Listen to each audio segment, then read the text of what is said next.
Good morning, Raptor Freaks. Lexi Otts here Saturday morning. And unfortunately, I have to report that the Raptors lost last night to the Utah Jazz. I really didn't think I would have to report this morning because we were on track to really get a good win last night. In fact, Nick Nurse after the game saying we played 36 minutes of fantastic basketball. And then in the last 12 minutes of the game, yeah, a hit job happened. And this is very calculated hit job. And the things that I don't like about it, there are a couple things. We're going to break this whole thing down. Trust me, because I know that there's a lot of people that are going to base a lot of opinions on the team from last night losing once again. That's saying, well, this is just more of the same of what we've already been doing this season. Well, that's true. But also, there's signs that things are changing. And I want to point them out today so that people have something to look forward to and feel positive about what is going on with the team. Now, really, it is true. Last night became a 5 versus 8 in the fourth quarter. Eric Lewis had very much an objective last night, and that was to stymie us in the fourth quarter. He started calling fouls very quickly in the fourth quarter and put us in foul trouble with individual players. But not only that, put them in the bonus. And that meant easy points to accumulate for the Jazz in the fourth quarter because they got free throws a lot. And when you combine Eric Lewis with the way he was calling it at one end of the court and nothing at the other end of the court, we would go to the basket and we were not getting any foul calls. We were getting hammered and we'd miss it, and it didn't matter. They just got the ball. Meanwhile, if they went to the basket, they were going to the line every single time. And that's the thing that pisses me off is that, listen, we have to be so good as a team. We have to beat the refs also. That we are a very, very good team. If we were just a regular team in the NBA, we would have beat Utah and there would have been no problem. But because we're the Raptors and because the referees fuck with us, we have to be that much better. So we're a very, very good team. You may think we're not a good team because we lost another close game to the Jazz inexplicably. We've lost both games to the Jazz this season. If you'd asked me that at the beginning of the season with the way we were going in the season, I would have told you we weren't not going to lose to the Jazz this year. Well, it didn't work that way out. So what I'm saying is that is how good we are, that we can almost beat the Jazz with the referees completely helping them. Now, we weren't good enough last night in ways that matter. And those are the things that we got to clean up and fix. And that's stuff like being the bigger player and the badass player at the end of the game. The guy who won the game last night was Colin Sexton. Colin Sexton took over at the end and made it so he could go to the basket at any time and also get the foul line at any time. And he was the one who impressed his will on the game in the fourth quarter to make his team win. I hate that. This guy 3 days ago was a backup point guard for the Utah Jazz. And now all of a sudden he's the man in a game with an all-star named Pascal Siakam, with a rookie of the year named Scottie Barnes, with a man like Fred VanVleet out there. That's fucked up. He should not be the hero in the last 5 minutes of the game. One of our guys should have been stepping up and being the hero in the last 5 minutes of the game. Now, Will Hardy, after the game in his press conference, talked about how he really wanted to extinguish Pascal Siakam as offensive threat and what he was doing on the court. He very much was keying on him first. He was first priority. Well, considering that Pascal had the line that he got yesterday, considering how much attention Will Hardy really put emphasis on going after him, I'm really impressed with Siakam. Siakam did have a fantastic game last night. He was my first star of the game, 35 points. Once again, super efficient, 12 of 21, 5 of 7 from three-point land. That was absolutely fantastic. This is where we get our new shooting from, guys. A 5 of 7 from 3 for Pascal Siakam. This is where we get our good shooting. 6 rebounds, 4 assists, 3 steals. A great game by Siakam, lost to a loss, partly because of Eric Lewis and Jonathan Sterling, those two fucking assholes. I'm going to tell you right now. My second star of the game is Precious. Now, Precious has two sides to what happened to him last night. Most of the game, he looked like amazing. He was doing incredible athletic things. He had 2 highlight dunks in the middle of the game that made everybody jump out of their seat and go crazy. He shot really well last night, 7 of 11, 2 of 4 from 3, 4 rebounds, 4 assists, 16 points, my second star of the game. But Precious also is getting the finger pointed at him for bad defense in the last 5 minutes of the game, being the guy out there supposed to be guarding the paint, and it was wide open. And I like that in the interview after the game, Precious took accountability for being shit as a defender at the end of the game. In fact, he says that it's his fault. He says, it's my fault that they scored so easy down low and I have to do better. I like hearing that from him, but you got to do better. But I don't totally blame you, Precious. In some ways, I did not like the way Nick rotated in the fourth quarter.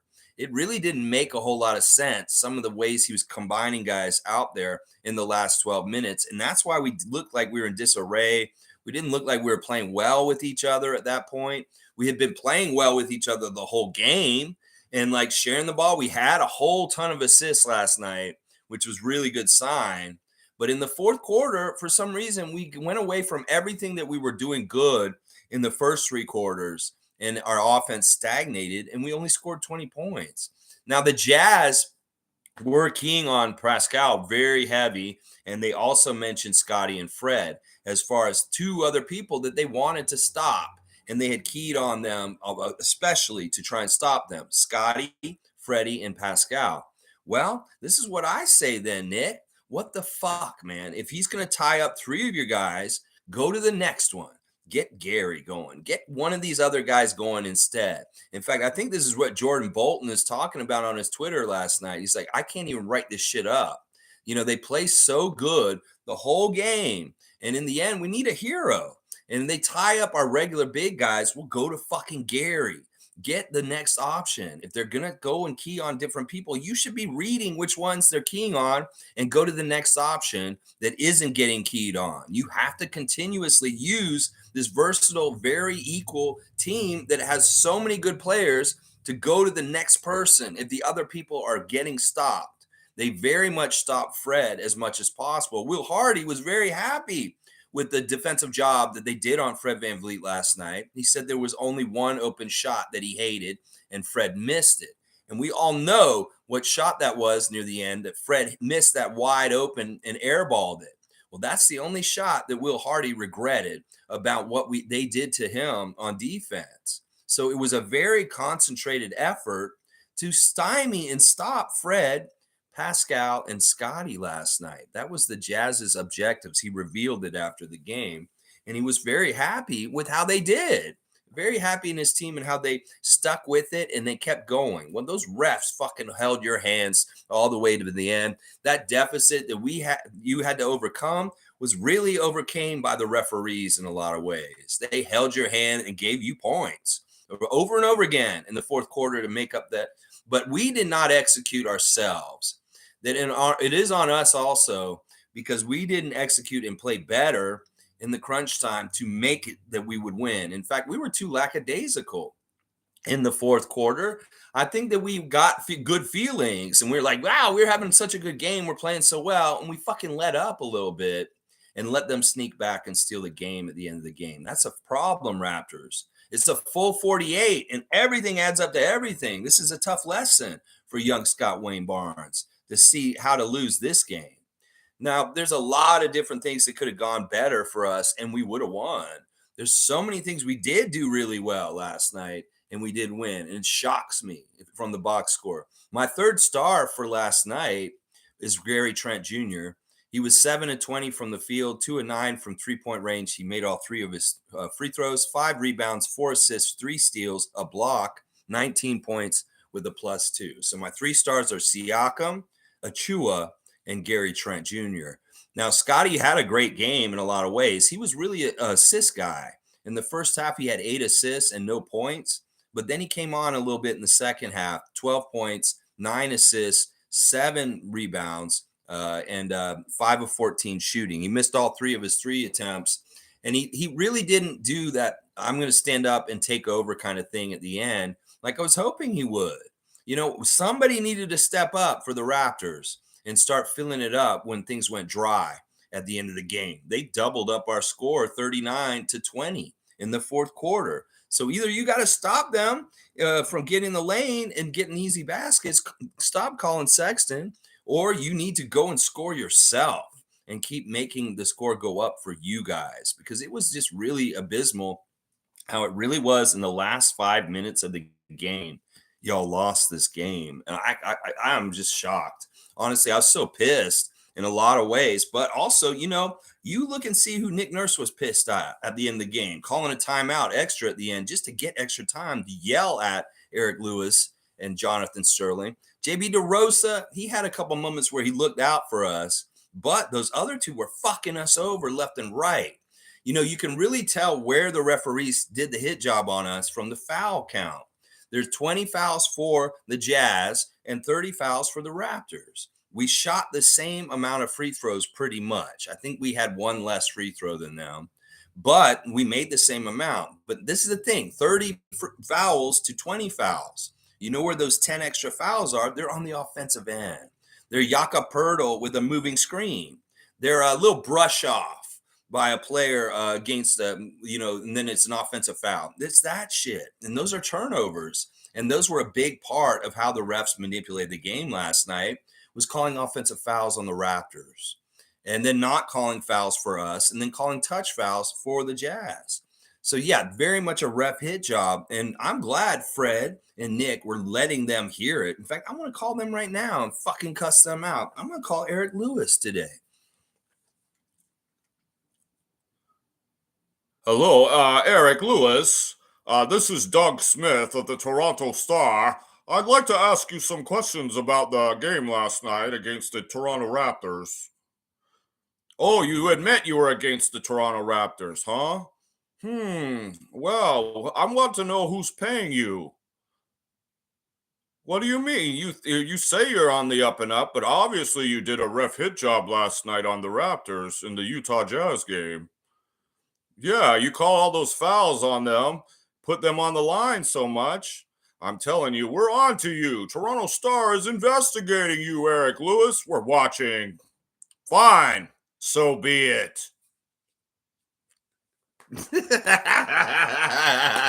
Seriously, I'm going to put Eric Lewis on that list with Ed Malloy and Mark Davis as known hit job artists. In fact, I think this is the second game this season that Eric Lewis has helped us to lose. I remember a game earlier this season where his crotchety old ass fucked us up too. So yeah, you're on the list now, Eric Lewis. You are enemy to the Raptors because you are fucking biased. Yes, you are. All right, let me check in with y'all's comments now real quick. All right, MSJ is here first. Good to see MSJ. That Gay Sexton duo heated up last night, but man, we still can't stop any quick guard and need backcourt changes. Barnes needs to aspire for 10 assists and be like Magic Light. He had 9, and Poeltl needs time. Lots in here in this comment. Rudy Gay, once again, is that vet that kills us. There's certain things on Utah that just kills us. Whether it's Kessler, it seems like Kessler's a natural killing us because he's 2-0 against the Raptors in his career now. It's crazy. Markkanen, he kills us. Sexton, he kills us. This is the problem. Cleveland, you fucked up. You traded 2 of the guys that kill the Raptors the most from your team. That's why we own Cleveland now. But yeah, you know what? I would say it's not even that duo. It really was Colin Sexton and maybe a little bit of Markkanen. They were hitting really big shots at the end. But the fact that Sexton's so quick and he can get to the rim so quickly, they were giving him buckets. It's either a lay-in or if it's not a lay-in, he's going to the line and shooting free throws. Every single trip down the court, the referees made sure the Utah Jazz had an opportunity to score points. And meanwhile, they took points away from us by fucking us up 5 possessions in a row at the 2-minute mark in the fourth quarter.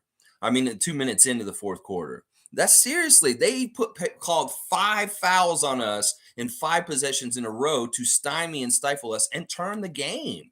They literally set the table for Utah to come back by calling those fouls in that way and putting them in the bonus quickly. That then it's like, all right, you got them in the bonus right away in the beginning of the fourth. The whole rest of the fourth quarter, the referees can hand them free throws every trip down the court. And that is a big part of why we lost last night. We're a good team. Everybody's going to look at the score and say, what the fuck? They lost again. The casuals, the people that aren't paying attention. Well, realize we had to play the refs and the Jazz last night, and that's why we lost, y'all. All right, let me break down more of what you're saying here, MSJ. I don't know if we need backcourt changes. I think that's an overreaction. I think that there were a couple things that just weren't working exactly right and that can be adjusted and that we can do better job with different ways. It could be that Hardy had a very good game plan, but once again, Eric Lewis was holding Colin Sexton's hand, walking him down the aisle, down the lane to more points. Trust me, he was. Let's keep going. Barnes, I love the idea about Barnes being magic light and really concentrating on assists. He really did. He was passing up shots for himself to give it to Precious to hit a three. And I really like that unselfishness. In fact, it was kind of contagious and it did kind of make things better with our offense in the first half.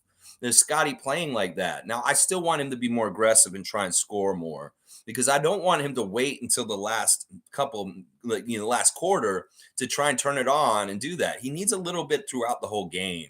So be a little selfish, and you got to get a little bit of yours early too, Scott, because you're going to have to get going on your offense possibly because we might need you late to take over, and we might need you to get going so that you're kind of feeling good and not starting from the start in the fourth quarter. So, yeah, Scottie, go ahead and keep throwing those assists. In fact, I thought you were going a roundabout way to try and get a triple-double last night, that you would go and try and get the rebounds and the couple assists still that you needed in the second half and get a triple-double last night. Let's see, how close were you? You had the points. You were one assist shy and 3 rebounds shy. So not bad. Very close to a triple-double for you. And then Pirtle, yes.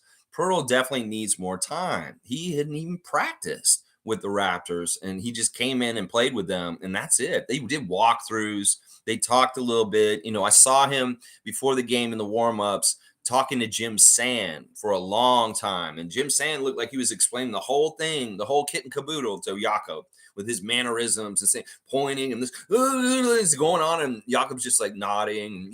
Yeah, okay, yeah. You know, it seemed like they were really giving him crash course on what we do and who we are and what we're doing. And, you know, he didn't stick out like a sore thumb too much last night. Obviously, there's some things he's going to have to fix because he was missing a couple of defensive assignments last night.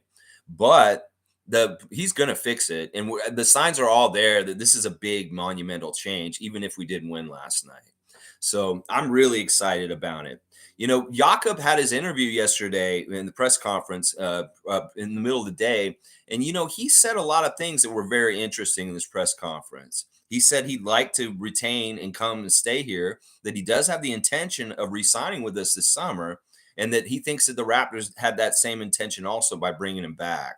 So that's a good sign of things. The other thing he started talking about was he started talking about his roles in San Antonio in the last couple of years, that he has gone from being the a bench guy to be like filling in certain roles, to being a starter that's kind of complimentary, to being the man and having to be the guy who has to be the primary scorer for the Spurs at times also. And he's comfortable in any kind of role. In fact, one of the things he's really touting about himself is he's versatile and he can fit in with any team and try and help them win in all kinds of ways. If you listen to the interview that Jakob did yesterday, you will hear a very high basketball IQ, somebody's really, really cerebral about basketball, and somebody that's going to be very interesting as he gets more used to us, how he works inside our system and what he does. I'm so excited about this. And listen, we saw the ugly parts of his game last night, the missed free throws. You know, there's a little bit of stuff around the basket that he needs to get better at being aware of in our system, but he will get that. There were a couple of ugly things about his game last night, but there's a lot of good stuff there too. And if you all were paying attention, you know what I'm talking about. The screen setting. We saw an actual pick and roll ran with him and Fred VanVleet last night. His first points again as a Raptor in this stint. And yeah, there's all kinds of different things going on with him that are very fruitful to bear later on and we can use. So I'm very excited about his addition. And, you know, we're going to figure out how to use him the best. The other thing about Jakob that's very important to know is much like Scottie, he's this kind of guy that wants to do anything to help the team win, and that he can be smart and adjust his role in certain ways to help the team win. This is one thing about him that's so important is he's a winner kind of guy. And he, you know, in some ways, him watching the game last night from the bench at times, he may be watching for looking to see what we need on the court more and that he's going to really think about how he can craft his role on the Raptors this stint around to really, really maximize his skills to help us win, have the best chance to win.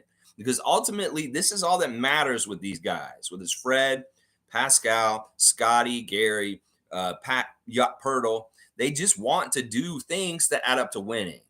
And they're going to do that. And I think that Pirtle really, really fresh off the boat and really didn't know what he was doing out there completely. He didn't stick out or didn't fuck up too much. And that's pretty good. Kareem saying last night, refereeing brought to you by FanDuel. We got your props. We got your favorites. And we can flip a game in the fourth quarter to cover your spread. FanDuel brought to you by Eric Lewis and the rest of the refs last night. I love that, Kareem. I think that there's some truth to that. You know, when I watch regular television, there's so much gambling ads now, it makes me sick to my stomach. What is going on with society? We're just devolving into decaying, stupid ass shit.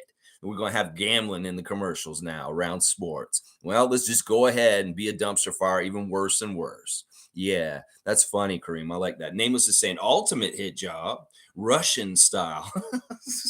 Eric Lewis is Russian? Yeah. 4 players in foul trouble, 2 of them all-stars in our own building. Get the fuck out of here. When they called the travel on Pascal 3 minutes in the game, I knew it was trouble. Yeah. I mean, all right, I'm going to be fair about this. In some ways, yeah, we did travel. Yeah, we did cause mistakes. And that's why we have to be that good. We can't have any margin of error because these motherfuckers will call us on it and will nail us for it. So the Raptors, you got to be perfect. You cannot allow dumb travels and dumb turnovers like that because the rest will be on top of you and take the ball away. You guys have to be perfect. And that's the one thing that they can control in this. But yeah, the refs were assholes last night. And there definitely was a hit job. You know there was because, and after the game, not only were they cussing them on the way out, but in the press conference, both Fred and Nick Nurse said that the referees were a huge factor in why we lost last night. They didn't outright say anything to get a fine, but the whistle was talked about by Fred. And then Nick said, yeah, you put them in the bonus 2 minutes into the fourth. Yeah, this is what you get. That's basically what Nick said last night. Yeah, that was fucked up. It's a fucked up game. And Eric Lewis, you're on my list of refs I hate at this point. Name was saying they put, let's see, they put, oh, it jumped way. All right, good to see the fill up. They put hits on Pirtle early, wanted him out the way quick. Yeah, well, part of it is Pirtle's not familiar with our system and what we're doing, but they did give him some offensive fouls real quick on those screens he was setting. Now, did you see how open Fred and Gary were getting off of running around Jakob? See, that's huge. And in fact, I think that part of the reason why our offense was so good in the first half was Jakob's presence. That in some ways, things opened up and there was way more sharing of the ball. There was a lot of caring and sharing. Maybe they listened to Masai about what he was saying about being too selfish this year because they really did hit that assist number early. They were hitting a lot of assists. And I love that about what they did, Raptors. In fact, I hate the team stats today because most of the team stats we won last night and we still lost the game. That's so fucked up to me. It seriously is. We got more field goal attempts than them, but they still made 6 more field goals than us. They shot 54%. Now, we could have got them to shoot a little less. That would have been better. 45% for us. So we lost in the field goal percentage, really, along with the ref hit job. You know, they got 6 free 3-pointers and we got 12. We doubled them up at the 3-point line. We should have won partly because of that. And then the free throw line, we both made 22 each. Now we missed 8 free throws and they missed 7. So, but that's negligible, really. They out rebounded us. Now I didn't like hearing that. I mean, they still got a really big lineup, but maybe what the fuck? We've got Pirtle now. We've got Precious. We've got a lot of really good rebounders. We need to beat them on the boards, Raptors. 28 assists for us. That's fantastic. We were sharing the ball. It was fine. We were getting steals. We saw Gary stealing the ball. We saw Thaddeus stealing the ball. It was really good. 11 steals was good. We won the turnovers. In fact, a lot of our turnovers, the 13 turnovers yesterday, were the offensive fouls I was talking about that were fucked up. And then points in the paint was a really huge stat last night that we lost. They had 76 points in the paint last night. That's disgusting, and that's really bad. Well, let Pirtle get oriented. Let him get more established in understanding what we're doing, and that will change. Trust me. That points in the paint is not going to be that high down the road. Watch, it's not. That's crazy. Uh, let's see. Jimmy's here. Good to see Jimmy Pope. Big hit job. Contact we were getting versus them is ridiculous. We get hit in the damn face and no foul, but we get called for these funny touch fouls. Still choked though. Pascal needs to be better than the fourth. Yeah, I think this is exactly right and very astute of Jimmy Pope. We can say that the hit job happened, but still we choked. We didn't have we had the opportunities to score and still beat them even with the refs helping them, but we did not finish it. And it's almost like the refs opened the door for them and they ran right through the door like Colin Sexton ran to the basket. And we didn't shut the door. We didn't do enough to try and stop them. We didn't carry water or make shots. And, Will Hardy, give him credit. He got the Jazz to have a really good defensive perspective on this game. And it was really like very much part of their plan, the defensive stuff they were doing. So in some ways, they very much executed what they want to do defensively. But once again, the referees were enforcing it by helping them with the calls. Garden Transit saying different game, same result, different collapse, defensive collapse. Yeah, I mean, it is the same result as some of the disappointing stuff. But what if I told you this is near the end of these? What if I told you that? Maybe you won't believe me because maybe I've said it a couple times this season already, and I thought it was the end of it. Well, this very much could be because we just have to get him acclimated. Once Yak gets acclimated and he knows what he's doing, and we get him installed in the system, and we actually start really working with him off of him, it's going to get better. I already see the signs. This is just some dumb fluke loss at the end of the game. Honestly, if you watch the first 3 quarters of this game, you'd be like, the Raptors are badasses. We're going to be very, very good. It's just that the refs set up a hit job and we collapsed. And then, boom, Utah took advantage and went and snatched it from us. Utah in some ways is deceivingly good. Lauri Markkanen is a fantastic player, and Colin Sexton is a baller. In fact, he's the kind of player we maybe need, kind of that kind of guy on our team at this point. A guy like Colin Sexton in some ways. I don't know. But I'm sick of talking about what we need and what we don't. We got what we got, and we just got to work with what we got right now. Nameless is saying Jakob got introduced to that special Toronto love from the refs early. He was probably so confused. No, he's used to it. I'm going to tell you that right now. He got that treatment before when he was a Raptor as a rookie and a sophomore. He knows that in a way. These guys know this. In some ways, it's unfair. Scottie, you can get hit in the face, and you're not going to get any respect for it. They won't send you to the line, even though you're holding your face still on the next trip, and you're telling them, yeah, he hit me in the face. Meanwhile, we're putting them on the line for little touch shit. That's what I'm saying. Very unfair on the ends. There's no consistency. And it's like we're calling it out as the fans. The coach is calling it out. The players are calling it out. Sherman Hamilton and Matt Devlin are calling it out. Everybody sees it, Eric Lewis. You fucking piece of shit. And I'm glad they cussed him right up until the end of the game. In fact, Nick Nurse calling that timeout just to cuss him some more. That was fantastic. That was so fantastic in some ways. Forgettable saying, Pop's right. Final buzzer at 36 minutes. Looking forward to OG's return. Yeah, in some ways, yeah, we should have had the game end after the third quarter, like Greg Popovich was saying a couple days ago. That's hilarious, forgetful. Yeah, we would have won then. Yeah, getting OG back will help, and we'll have to see how soon he'll be back. All right, let's see. Dr. Wang's here again. Good to see Dr. Wang. I hope to know what you're soliciting. Ni hi. Hi. I love to learn new languages. I'm learning Italian on this channel, so I'm going to guess, is that Vietnamese? I'm going to guess it's Vietnamese, just from the phonetics of it and the vowels, because I do kind of know etymology from like word structure. So I'm going to guess Vietnamese. You let me know if I'm right with that language. Missing person, Scottie. Yeah, in some ways he was missing last night, missing as a scorer, but doing all kinds of different glue stuff and just kind of, secondary player in some ways, but support player. And I don't mind that. He can do that in very effective ways. His overall field goal percentage has dropped from 49% last year down to 45, and he's shooting 29 from 3. Not good. Well, I don't know if those stats are all very much illuminating. In fact, I feel like Scott's shooting percentage has gone up in the last, like, since January. He had a really good January. Let's just put it that way. He may have had a dud last night in some ways, but I don't really think so. If I really break down Scottie's line last night, I like it. He's not far from a triple double. He did shoot 5 of 14, which is probably the worst thing that he did. And that just means he's not taking care of the shots that he's taking, and he's taking too many that are kind of eh. Well, Dr. Wank, I'm not going to panic on this. I'm just going to say that because Scottie is a high percentage shooter. He's going to be very close to 50% more often than not, and he'll get back up there.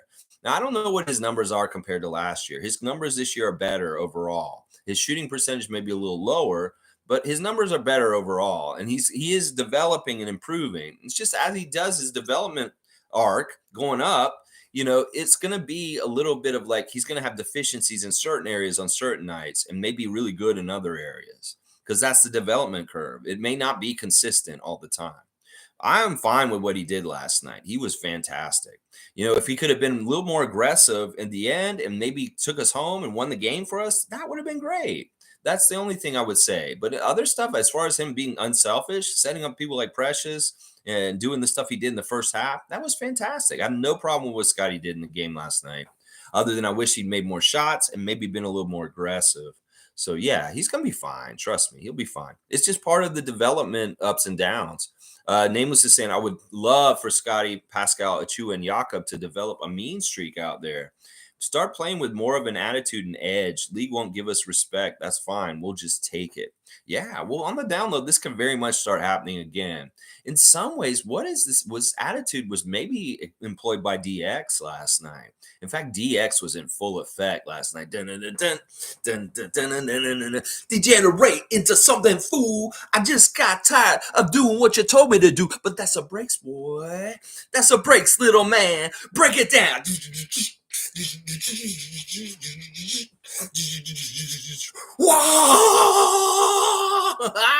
We got some badass highlight dunks. Paul B, you got to get the highlight reel ready for this year because we're going to need to put these 3 dunks, at least a couple of these dunks last night with Precious and Chris attacking the rim. Poor Kelly Olynyk, some Canadian on Canadian crime last night. Whoo! Chris Boucher, hello. And then Precious is ferocious, Achua. I'm sorry, there's nothing precious about those jams that he was throwing down last night. Woo-hoo-hoo, DX in effect. You go Shawn Michaels and Triple H out there like a tag team, tearing it up and throwing it down. Woo! That's the stuff I love. And that was what the feelings were so good last night. Seeing these dudes just Precious and Chris. That is what I'm talking about. A little bit of that attitude like that. That is the kind of attitude I like. I'm going to come and take your head off and put the ball through the hoop no matter what. You just get out of my way because that is kind of that edge.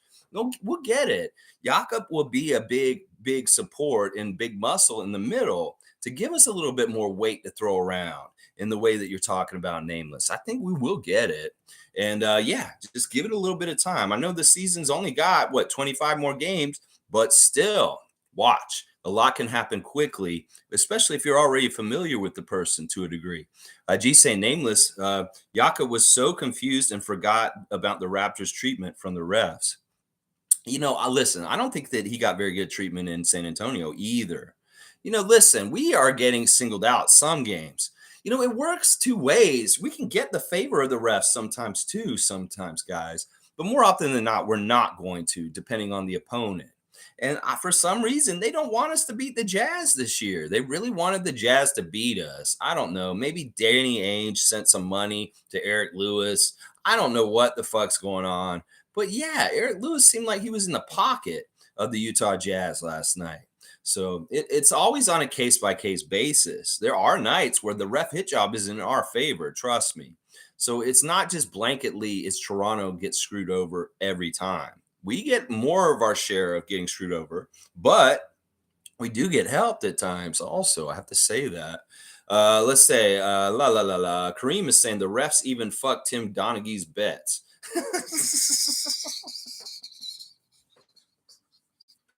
Kareem Thomas is always one of my favorites, man. Especially like on a disappointing loss like last night. Kareem Thomas, you are the sunshine in my day the next day. I'll tell you that right now. All right, top saying people think that Masai and them can't make mistakes. They can. Leaning into this core was a clear mistake. I hope they correct this summer. Fred and Nick Nurse blaming the refs at the end is weak. Well, no, it's not top.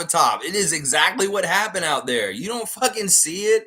Oh my gosh, bro. If you can't see how Eric Lewis helped Utah get back in the game and win the game eventually, yeah, it's not weak. It's very warranted. I mean, listen, they're saying it. Sherman Hamilton saying it. We are seeing it. I mean, seriously, it's just right there. You can see it.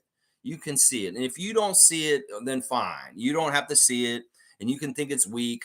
But go ahead and just look past real facts that this happened. Eric Lewis was helping the Jazz yesterday. You know he was. And I'm not going to say this still. This is one game. You're already ready to do what we were talking about yesterday. This is only one game. All right? We've got 25 more games. You'll see how this goes. This is a stumbling block, the first start of it. But what if I told you this is the last game that Jakob Poeltl looks bad for us as far as not fitting in? Because he's going to get a practice today. He's going to have a feeling from last night. He's a fast learner. He already knows a lot about the NBA. And we may see a very different kind of thing tomorrow. So listen, come on, man. It's going to be like this, huh? For the rest of the season, we're going to lose. And you're going to come in and say, I was right. And Masai Ujiri is wrong for keeping this core together. Well, I think you're wrong, seriously. And we're going to battle on this until it's all said and done for the end of the year. Trust me, unless you want to keep coming with this, go ahead. But I'm going to battle with you on this every single time because I do believe this is a good team. I do believe in this core. And I am glad they kept it together. So we'll battle on this every single day for the rest of the season. If you want to do that, we will do that. We will battle every single day on this topic. I have no problem with that top. So you be ready for that. This is one game. Let's see what happens tomorrow. Let's see what happens the next game. And know that Eric Lewis is one of the 3 stars for the Utah Jazz today. I will say that right now. But yeah, okay. All right, Jimmy Pope's saying, just ridiculous at this point. I don't care if we won or lost. What the fuck is that officiating? I want balanced consistency by this swings games. Just crazy. Well, this is just part of the terrain. We understand this is like a tree in the yard. We just got to deal with it. Do you want to chop the tree down or let it grow? I don't know. It's just the terrain of the NBA. And that's why I'm saying it's deceiving how good we are because we have discounts and we get screwed over and our record reflects it and different things that happen in games reflects it. And that's why we look so bad to a degree. We're very good. We just have to overcome the refs also. So that's what I'm saying. We're going to start overcoming the refs again and people will believe in us again. It's just that's how good we have to be. We have to be that good. So, all right, let's see. Nako's saying Pascal, Jakob, even if he had to get used to the scheme and the Precious were our best players. So you really like what Jakob did out there, Gerald? Yeah, I think he wasn't a bad first debut back. I thought that was pretty good for the most part. You know, I hate the free throws. The free throws look real ugly. He's shooting it with one hand. He's like, woo, and the ball goes over like this way and woo. It's like, yeah, it was real ugly, the free throws. But, you know, the screen setting looked really good, really, really good. And the shots that Gary was able to get around them, woohoo, it's going to be really good. Trust me, they just got to get organized and get him ready and feeling like he's part of things right way. Yeah, Pascal, fantastic. And Precious, fantastic. Sure, for sure. Yeah. All right, next, G saying the other issue is they had Markkanen and Kessler in on the 4th. Who did we have to guard them? That's what I'm saying, G. You're kind of talking about what I was saying earlier. I did not like the way Nick Nurse did the rotation in the 4th quarter. I thought that it was really dumb in some ways. Like I felt like he didn't keep us protected defensively in a way. And that's part of the reason why we lost also is that his lineups weren't correct at the end of the game. Some people were really upset that he had Thad in there too much in the 4th quarter. Some people were upset with Precious being out there and the job that he was doing wasn't good enough. So,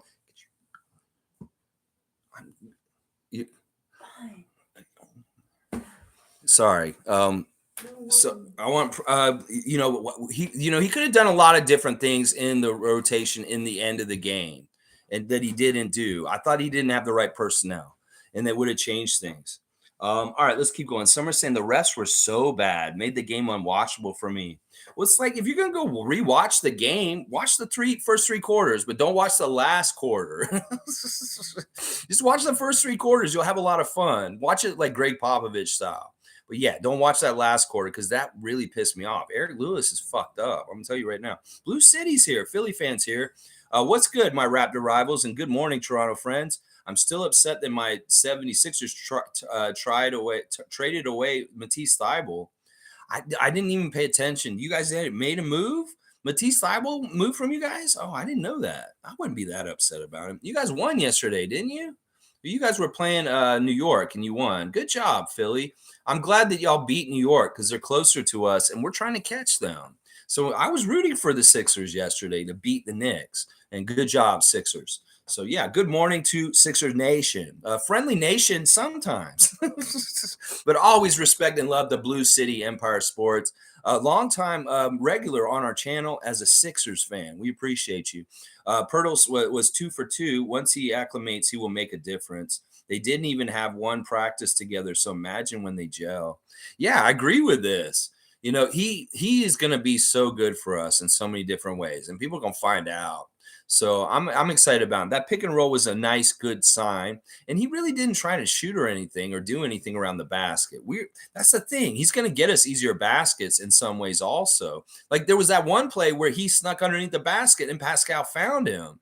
That's the other thing. There's a whole sped up thing of connection with the guys already, like Fred and him, with Pascal and Fred with Jakob, that he already knew how to get the ball to him underneath the basket to make that easy shot. That second shot that he made off of Pascal was really good.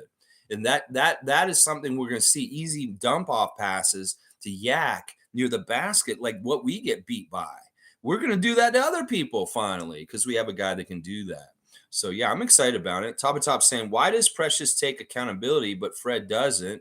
Did you listen to his post game? He didn't take accountability. Great players, i.e. Tatum, figured it out in the fourth. Pascal fades a lot in the fourth quarter. All right, top was once again very critical, and I mean rightfully so to a degree. And I want to take these points in specifically. Fred has taken accountability many times this season in the post game.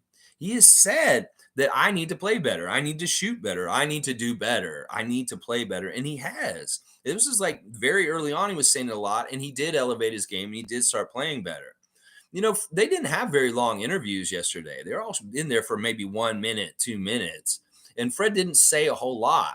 Now, he did say the whistle, and he did talk about that. And I think that that's a very important thing to talk about. In some ways, like I said, Will Hardy was keying on Fred, and he was not giving him any daylight. He admitted it after the game. He said, I really wanted to tie up Fred, and we did a good job.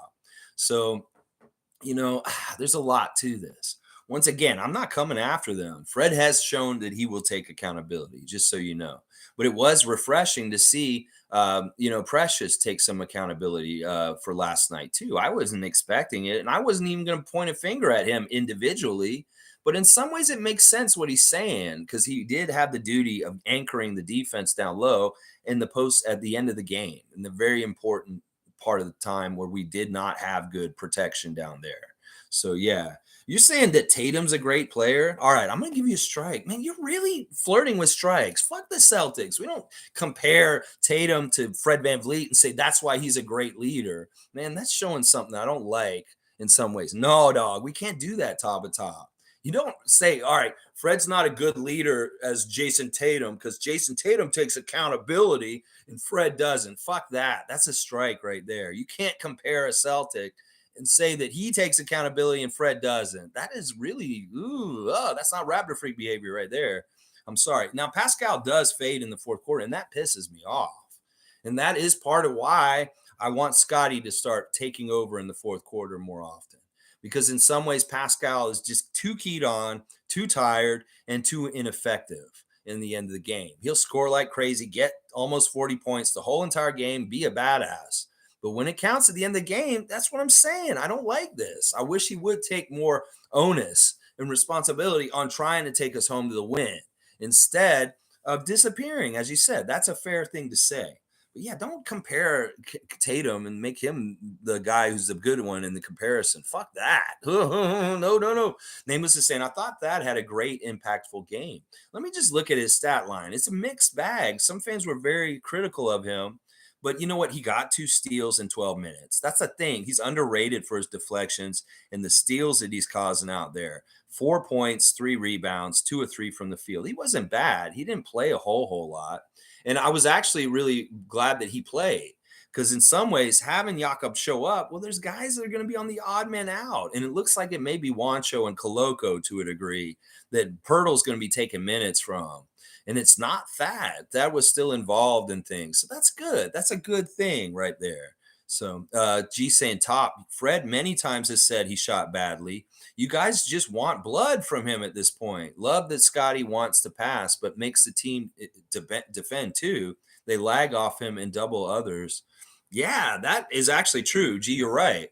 The Scottie, you need to be more aggressive and you need to be more consistent with your threes, because it will help the other guys as far as not getting doubled on and stuff like that. They were keying on Scottie in certain ways. They didn't want Scottie to drive in certain ways, and they were taking that away from him. That's also part of this thing that we're not talking about with Scott, is that Utah had a certain game plan to take certain elements of his game away from him. And driving to the basket was one of those things that Will Hardy said that they were trying to stop with Scottie and Pascal. So, yeah, they did a good job in some ways. I'm not even going to talk about the Fred stuff in that comment at this point. Fiercely saying, good morning, fam. I can't believe we let it slip away yesterday. Pirtle will now see how the refs perform hit jobs on the Raptors in comparison to his old team. Well, he was here for 2 years. He saw ref hit jobs on us for the 2 years he was here from before. They understand what's going on with this team. And it's just why we need to be that much better and be badasses. Yeah, we did let it slip away. We could have controlled our destiny in some ways by taking shots and making it happen. But we didn't do that. We didn't control our own destiny by taking it in our own hands. And in some ways, we were handcuffed by the referees in certain ways, too. You know, really fucked up calls, momentum changing calls that like really kind of like fucked up our offense in the fourth quarter. And meanwhile, it enhanced their offense to get scores almost every trip down the court. You know, the fact that the deficits that they made up and outscored us in the short period of time really is the referees making sure they got points every trip down the court, and us not shooting well, not playing well on our offense. And, them having some good success at stopping us. And then when we did get a little bit going, the refs might snuff it out with some sort of bullshit. There were some travel calls. There were some offensive fouls. There was a lot of different stuff like that was really kind of on the down low, manipulating the game. Let's see. Ronadan is here. When Masai talked about the team being selfish, Fred thought Masai was talking about Trent. I think that he just meant in general. And really, it's not an individual thing. We can't just say this person's selfish on the team and blame them all. It's a collective. They all need to be less selfish. And the number that matters is the assists. I'm not going to point out Gary or this person, even though Gary has been selfish. Pascal has been selfish. And sure, maybe Fred has been a twinge selfish, but not as selfish as you guys think. I'm more worried about just every game. Let's just look at the assist number. And if the assist number is around 25, then we know that they have shared the ball and really done a good job of being interconnected and scoring easier that way. And the first half was full of that last night. Really, really full of that. 18 first half assists for the Raptors is fantastic. Now, they could have done more in the fourth. They really needed that kind of energy in the fourth to carry them home to the victory. Maybe they felt like it was too easy. Maybe they felt like they had the game in the hand because it was going really well and there were good vibes.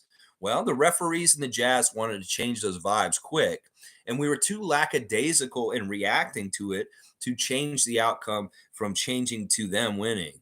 We needed to do something preemptively in the last 6 minutes of the game more to keep up with them and stop the bleeding and stop them. And we did not find solutions in different ways.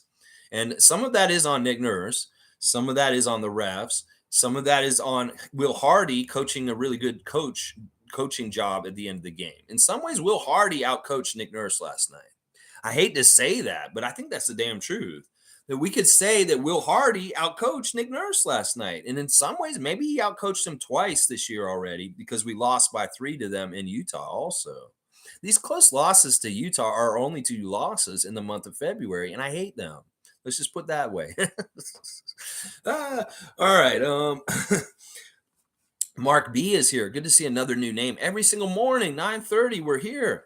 The team last night played with the lead most of the game, which hasn't happened practically all season. Usually they're down by 15 points, climb up. Baby steps to becoming a 500 team. I like this. This is a pretty positive comment.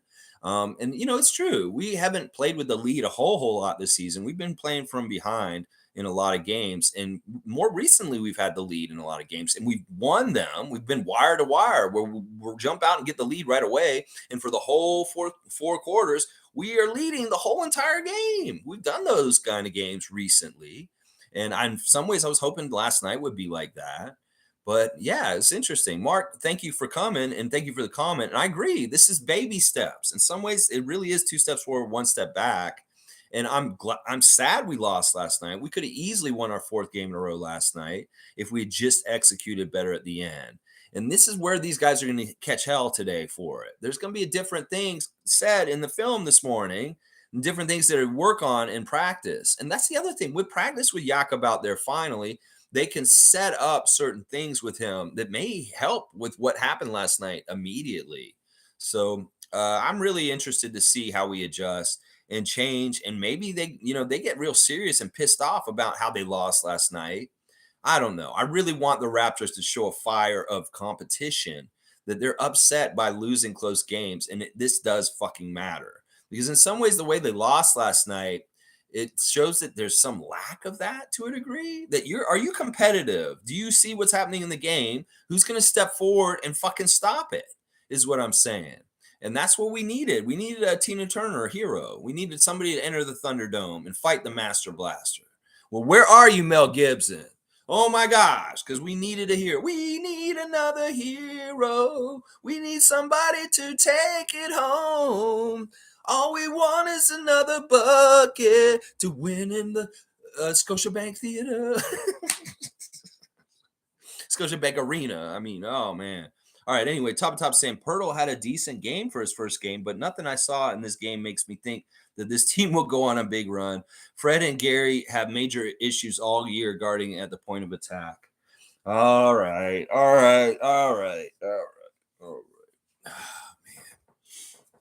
right, I'm glad that you think that Pearl had a decent game because I know a lot of haters will probably come out and start pointing at like what garbage he looked like in some ways. So I'm glad that you're not just saying he was shit. That's nice. I like that you're at least positive in that way. Whatever. You don't think that they'll get on a run. All right, once again, I'm going to say this. I'm going to take this bet with y'all that we're going to start winning and we're going to do way better for the last 25 games of the season. At the end of the year, we'll revisit this top to top and we will see who was right. Okay. I'm going to still say this after last night and losing at the end of the game. I'm still going to say this by the end of the season at 25 games are over. I want to see who's more correct, that things are more successful by the end of the year. That's what I'm saying. And you're saying, no, I don't think they will. And this is just how they are. And they're going to be like this. All right. We're taking this bet right now. It's off the top. And I hope you'll be a big enough man like I will be if I'm wrong. That's all I'm going to say. All right.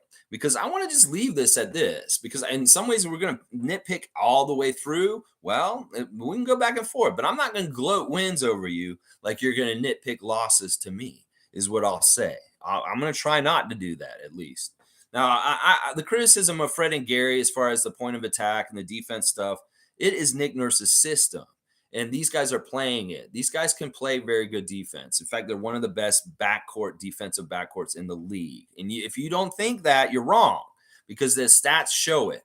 They get steals like crazy, and you can ask other teams that have to play them that, they're really annoying. Now, what they do, other teams, to beat them is catch them off guard in transition or do crazy-ass shit to get around them and stuff like that. They have to do trick shit and special shit to beat them. They can't just play them straight up because they will guard them very well. So I disagree with this. This is a good defensive backcourt.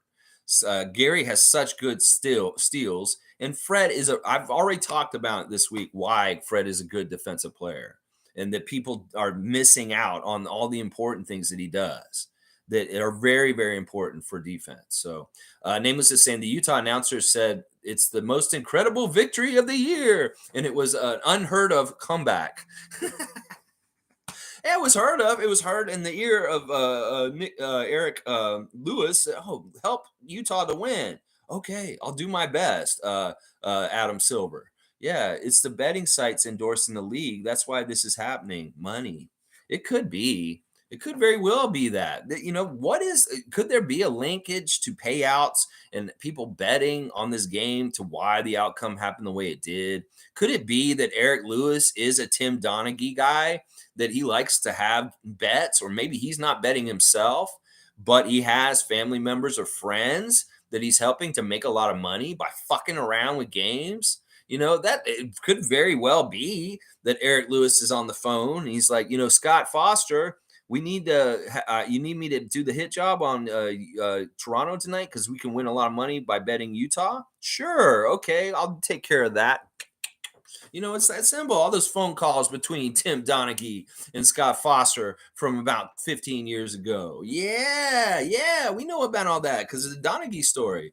Well, Eric Lewis, you seem suspicious. I'm gonna say that. All right, let's keep going. MSJ saying, as for the refs, pointless, and yeah, maybe they just hate us, but the Jazz just played with more force to end it. Raptors still have a leadership issue, in my opinion. Something is just not right. This is a very fair statement. See, this is constructive criticism. This isn't just doomsday pessimism. This is actually pointing out things that may be concerns, but not totally saying that this is the end of the world and we can't do anything about it. That's what I'm saying. This is what, because this is the way they look at it. These guys are in a workshop. And every time they go to a game, they have an outcome and they workshop off of it. They're continuously trying to grow and build and change their team to win more. And that's what I'm saying. They go back to the drawing board. They talk, they communicate. They don't shut off lines of communication and go into their own worlds and don't try and figure it out. They're very much trying to figure it all out together and brainstorm and make better efforts to try and win games. So it's not like this is something that's just static. They will improve, and they have improved this year in a lot of ways that are on the download that people aren't paying attention to. But it's okay. I know it's pointless, and maybe I don't know if they hate us. I just think that the NBA is a product, it's a business, and they make business decisions within. And in some ways, sometimes they make business decisions by rigging shit. And that's what I'm saying. Let's see. And I will agree with this. The Jazz won the game by going and taking the game. They wanted the game, and they, you know, if they didn't want the game and the refs opened the door for them, that like, you guys can have the game if you want, but they didn't go and take it, they wouldn't have won. So it was two things. The refs opened the door and helped them, handheld them to go get it. And then they did want it and they went and took it, and we allowed them to take it. So there's three things that happened. The refs helped them. They wanted it bad. We didn't want it more, and they fucking went and took it. So that's really how the whole process of it happened last night. And I agree, we have a leadership issue in a way. I don't think it's that we don't have it. I just think that somebody on this damn team needs to step up and take that leadership in the end of the game. It's not a leadership like Fred being the captain. It's not necessarily leadership like Pascal. It's a leadership of, we're in the end crunch time and we need to lead to win the game at the end of the game. And in some ways, I once again think the best candidates for this kind of leadership are people that aren't high on the list. They're Scottie and Gary. And last night, maybe because Scottie was not really going offensively, they needed to look for Gary at the end of the game last night. And I don't understand why they don't do this more. Gary Trent Jr. is a certified bucket, according to Kentucky Fried Chicken. So why the fuck aren't you using a certified bucket at the end of the game, Nick Nurse? Set the plays up for Gary. Let him make the shots. He will make them. I trust him. So why aren't you doing that? And that's part of why I don't like what Nick did in the fourth quarter, is he didn't look for Gary. They're keying on those other guys. Go find Gary. Give him the shot. Call his number, Nick. Just call Gary's number late in the game. You will be rewarded. Trust me. Now, I know he did get like one shot near the end. He didn't make it. But call him more often. Seriously. It's either Fred, Gary, or Scottie. I don't think Pascal needs to be trying to take us home at the end. It's just not right. They're too keyed in on him. He won't get foul calls from the contact. and he'll just miss the shot. He won't get the foul line. He'll just miss the shot, and they'll get the rebound, and they'll come back. So not going to Siakam is good later because you can't depend on them to give him the fouls and put him on the line. Let's see. Omari's here. Good to see Omari Parsons. Hard to not believe we are losing on purpose. Under 6 in the fourth is completely unwatchable. Yeah, I mean, I don't think we're losing on purpose. This very much was a hit job last night, and the Jazz are young and hungry. Will Hardy really likes coaching the NBA, and he likes the problems and the puzzles to solve. Well, he solved his problem last night. Ronadan saying nothing more embarrassing to lose against the worst version of the same team that beat the Raptors a couple of games ago. Listen, we can paint it in all kinds of negative, crazy ass ways to make it so much sadder and depressinger. Let's not do that. Seriously, that's the wrong direction to go in. There's no point in it. And it's really the formula to get more and more depressed and be a sad person in your life. I want somebody to do a wellness check on Ronadan because Ronadan's deep and dark in it with comments like that. I'm sorry, Ronadan. I know you're sometimes very critical. But yeah, I don't know if let's not call the word embarrassing. I think the referees were embarrassing last night. We did some stuff that was very good last night. So in some ways, I'm the positive person. I'm going to talk about the good stuff, like the dunks and 3/4 of very good basketball. And then when we talk about the later stuff, sure, you can say it's embarrassing that we lost this team twice. It's the NBA. It's tough. Teams lose to teams that is embarrassing to lose all the time. But I don't think it's embarrassing in a way that you think. It's just the NBA, and it's tough. And the Jazz are really hard to gauge this year. They have all kinds of different weird goings and comings going on their team that they're really hard to put a thumb on exactly who they are, whether they're tanking for Wemby or they're actually a very kind of good team because of Kessler and Markkanen. So yeah, it's so hard to say. It's like I don't know if the Jazz are actually a bad team. I think they're actually a very good team, and it's kind of weird what's happened with them. Yeah, I don't know. You can go ahead and be embarrassed, but you know what? There's no point in it. It's unnecessary. You can go ahead and be embarrassed yourself, though, if you want. There's no reason to. It's your choice, is what I'm saying. All right, let's keep going. It jumped. Okay, top saying we don't have a big runway to make playoffs. We have to go about 20-5 to get to 6, maybe better. Play the games and beat them so you don't have to rely on the refs. Yeah. Like I said, they were too lackadaisical in the fourth quarter. You can control your destiny more, Raptors, by really controlling it. And I don't feel like you guys were putting enough effort into controlling your destiny when things were starting to go bad. And that was a big part of the problem. And there was time to do it, too. It's like a slow, bad, overtaking us. And that they were coming, and we had a good lead going in the fourth, and they ate it up. And then, you guys didn't do enough to stop the bleeding or stop it from happening. There was a long period of time where you could have got a lot of different things to happen that would have diverted it, and probably we would have won. And that's part of the problem I have with it, is that y'all had lots of time to do things to fix it before they went and stole the game from us last night. And you didn't. Yeah. Let's see. Yeah, we don't have a big runway to make the playoffs, but even if we make the play-in, I'll be happy. We want to make the play-in. We want to give these guys games that matter at the end of the year for more experience and games that matter, that are a new level, a different level, the playoff level. So it's all good. It's all good either way. But if we get to 6th or 5th, I'll be happy. We could get to those still. Fiercely saying Jakob's interview was insightful on his future with us and what he developed on his tenure with the Spurs. Impactful presence on the court. Also, kudos to Pascal for going to the All-Star game. Yeah, we should celebrate this a bit more. Siakam going to the All-Star game. And in fact, the last 2 games that he's played have been masterful. Really good over 30-point performances with high efficiency. And I really like that. I really, really do like that a lot. Yeah, Jakob's very, very intelligent. In fact, he was doing X's and O's, talking about how he can be used in different ways by Nick on the court in different roles, and very straight up saying, well, what if you have this problem because you don't shoot threes with the spacing? Well, he gave them the detailed answer on how to do that. He said, there's actually a couple of different ways we can do this, can be very effective. So this is a very high basketball IQ guy, like Fred VanVleet, and having him in the brain trust and things, we're going to see because he's a center too. He's going to be coming from that high IQ point of view from the big guy that you're going to see like on the download, really smart basketball IQ stuff that he does for us going out. That's going to really help us win. Trust me. It's just that he's just showed up. He doesn't know exactly how to help us win yet. But when he figures out the things that he does that will add up to helping us win, we're going to win a lot. That's the formula, and that's the reason why. It's a Jakob in his basketball smarts, IQ mind, figuring out the special things that he can do in his bag of tricks that will add up to what we are lacking to help us get over the hump to get more W's.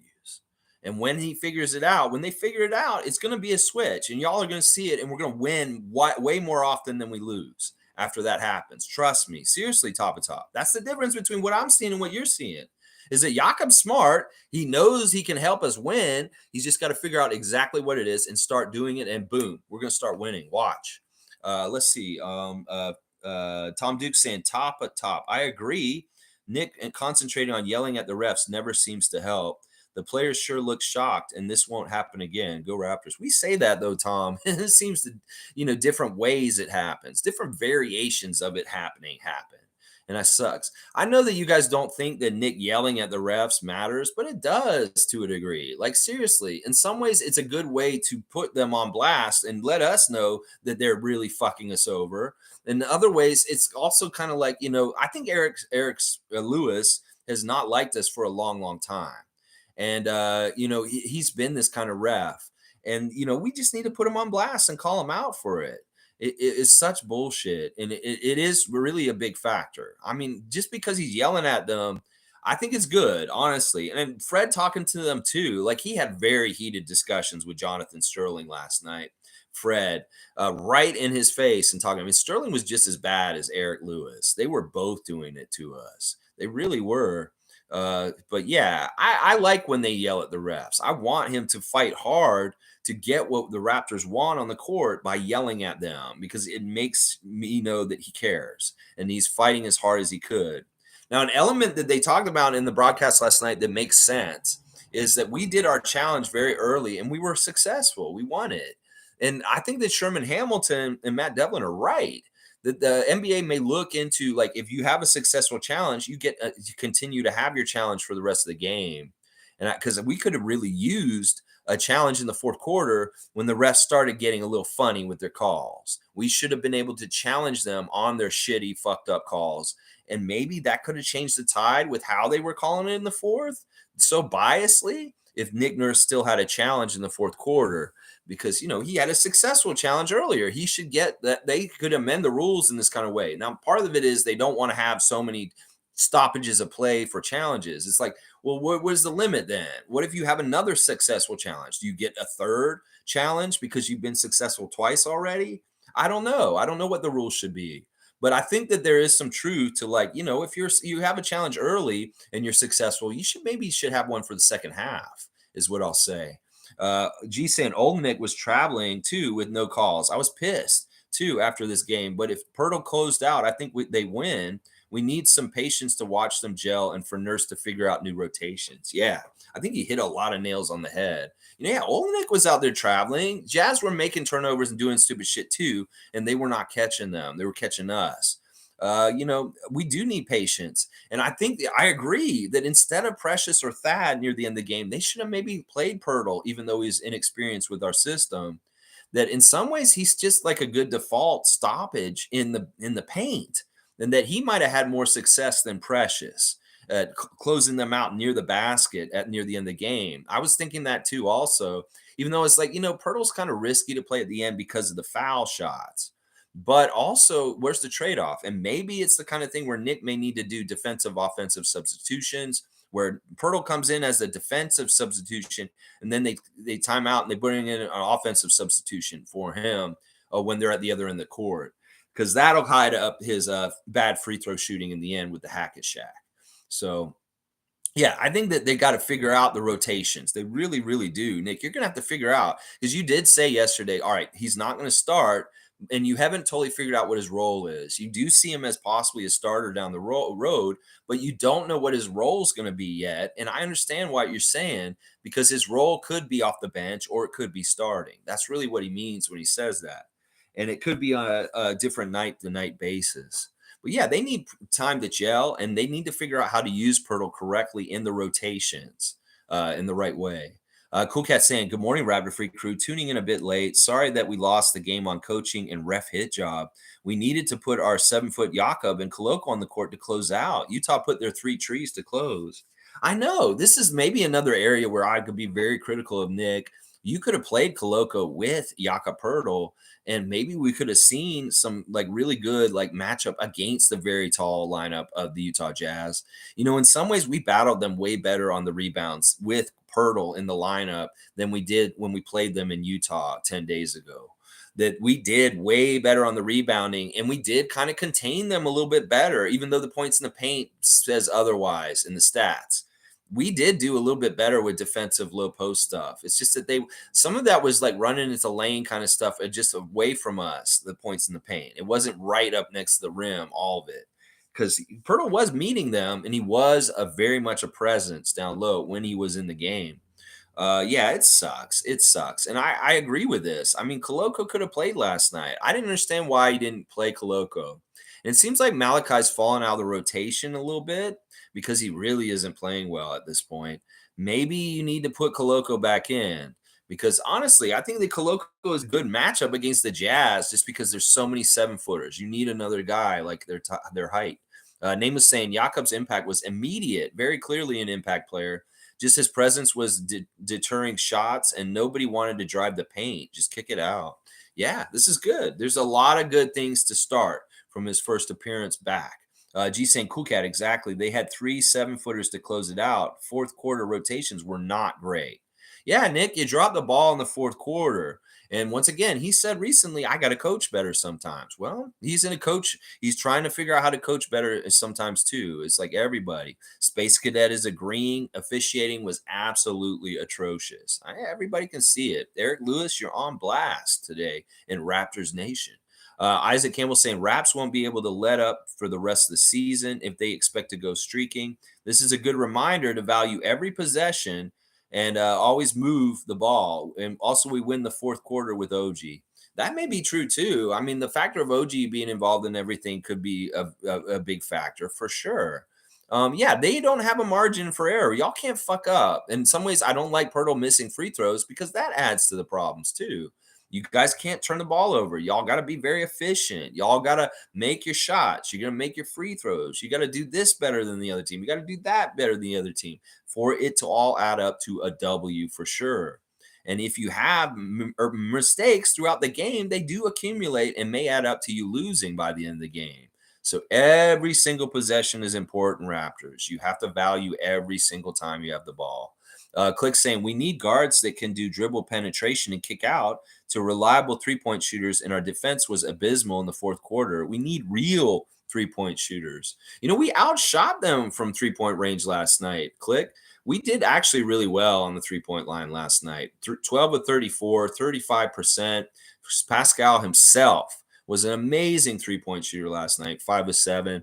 Fred and Gary, they were 5 of 18 together. That's not so good. I agree. Scottie missing all 3 of his attempts. Then Precious 2 for 4. But we still beat them in that category. So at least we can say that about this specific game.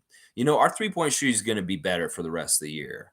It's not going to be like it has been most of this year and the way people are kind of characterizing it right now. So I think that, we're going to figure it out. We're going to figure it out. We'll figure it out. And as far as like a kick out, a drive and kick, that guy is Scottie or that guy is Pascal. That guy can be Fred also at times, a drive and kick. Somebody that gets into the paint and will throw it out to Gary. King is here. Good to see King. Please write another message. Love to hear what you have to say. All right. Dr. Wong is saying, you are optimistic. That is a great quality, sir. I just had such high expectations for Scottie offensively this year, so I'm just a bit disappointed. I appreciate that, Dr. Wong. I appreciate the compliment. This is really why I made this channel, is because I see so much negativity and sad and toxic in the Raptors nation. And I just want to have a place where we feel good about the team. We love the team. We can be positive and not get all mired in all the other noise that other people are putting out there on social media and different places. I understand a lot of people had this kind of idea about Scottie going into this year after such a successful rookie year, winning rookie of the year, that they think that with the development, it should make a jump and there should be like an increase in scoring, an increase in this, an increase in that. Well, in some ways, he did not increase some of his stats. That's true. But in some ways, he did. He's actually increased a lot of his other stats than the scoring. And in some ways, that shows an improvement. There's other things also that Scottie's doing this season that are very different than he did last year. Last year was kind of like go out there, have fun, and just kind of play with the flow of the game. This year, he's actually trying to do stuff like low post stuff and taking more threes and doing things that he didn't do as much last year. And that's kind of affected things. Also, I think on a game by game basis, Nick Nurse gives him different focuses. And last night, it very much looked like he had him focus on being a playmaker and really just being more assist guy. In a lot of ways, people look at Scottie and they wonder what kind of player he's going to be fully mature in the NBA. I think he's going to be more like a Magic Johnson. I really do. Somebody said earlier they want to see him be more like Magic and try and get more assists. And I agree with this because in some ways, Magic isn't necessarily the number one guy like a Siakam or somebody else. Like James Worthy was the scorer for the Lakers back in the day, or Kareem, and Magic was the facilitator. So in some ways, Scottie's role isn't as a number one or a scorer himself. He's more like a Jason Kidd or a Magic Johnson, a point guard or assist guy, a big guy that can do a lot of different stuff, steals, blocks. He can guard the low post. He can play in the low post on offense. So in some ways, it's weird. His development is weird, but it's going to be a little bit all over the place because he's trying so many different roles because he's so versatile. So yeah, that's a lot of it right there. I hope I illuminated some of it, Dr. Wong. It has to do with his different roles that he can do on the court and trying different ones and not really playing like I'm just going to go out there and have fun like he did last year. He's very specific and he has tasks this year. And sometimes the task he fails at, but more often than not, he's very successful. And the one that's very important to me is the low post offense. He has so much success near the basket, making shots at a high percentage. And in some ways, that's what I want to see more of also, if not just the Magic Johnson type passing too. He made a pass last night. It didn't have to be a no look and he fucked it up. That's another thing. Sherman Hamilton pointed out rightfully, sometimes you don't need to be showy. Just get the job done, Scott. And that's one thing that does bug me sometimes is that he will make it a little extra stylistically. And that's not fundamentally good at times. So yeah, Sky's doing great. Honestly, I think he's had a really good season this year, and because he's learning new things about himself and he's showing really good possibilities. We'll put it that way. Space Cadet saying at top, I'm sorry, but Fred takes accountability after every single loss. Suggesting that he never does is dishonest. Yes. Yes. And the Fred haters have been saying this all season and they're not listening to him. In fact, it maybe he's not doing it totally in the press conference, but when he's by himself and he's at his house, he's with his family, he's constantly taking accountability inside of his own head and thinking about what he could have done better to help the Raptors win the last game. Scott B saying league obviously has to fix. They don't want a Canadian team to win, so they cheat. Only way to beat the Raptors is to cheat. In some ways, this is not far off. And that's why it's all the sweeter that we're so badass and we overcome it. That's why I'm telling people we're not a bad team. You can't look at our record and say that. It's just we're not good enough to overcome the other team and the referees sometimes, like last night. And when we do, that's what I'm saying. We were so badass and we overcame things and won a championship in 2019. They didn't want us to do that then either. This is why it's so much more special when Raptors win and we are a top team, because this is not what anybody in the NBA wants most of the time other than Raptors Nation and the Raptors. So that's what I'm saying. It's like, look, we are very good. In fact, if we were any other team, we would probably be winning this year. But in some ways, we're sullied because we are the Raptors and we do get treated like we did last night often. And it sucks. It sucks. But that's why we need to be that much better. And we can cry foul and unfair and all this kind of shit, but we know this is the way it is, and we just need to overcome it. Let's see. King is saying, stop being biased. Jazz were far more aggressive in the fourth. I'll agree with that. We played with our hands way too much. Yak played very well. Fred and Siakam are third option at best. No clutch ability. Now, all right, I'm going to break this down with King.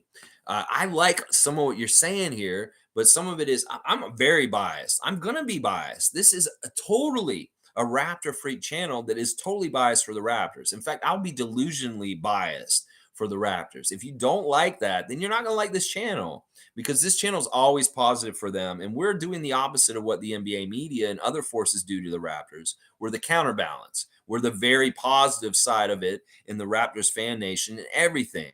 So this is just who we are, King. This is the style of this channel. And if you don't like positivity or a bias in that way, you're not going to like this channel, because we are super, super positive and biased in that way. And we will be. Yeah, the Jazz were completely more aggressive in the fourth. And I agree with this. And this is one of the things that pisses me off about what the Raptors did, is they didn't go and take it like the Jazz did.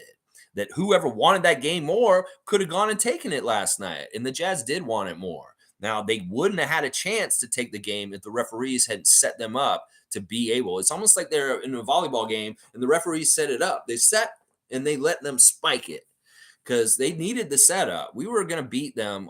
We were on cruise control to beat them if the refs hadn't fucking did a hit job of 5 fouls in a row, 5 trips down the court when we had the ball.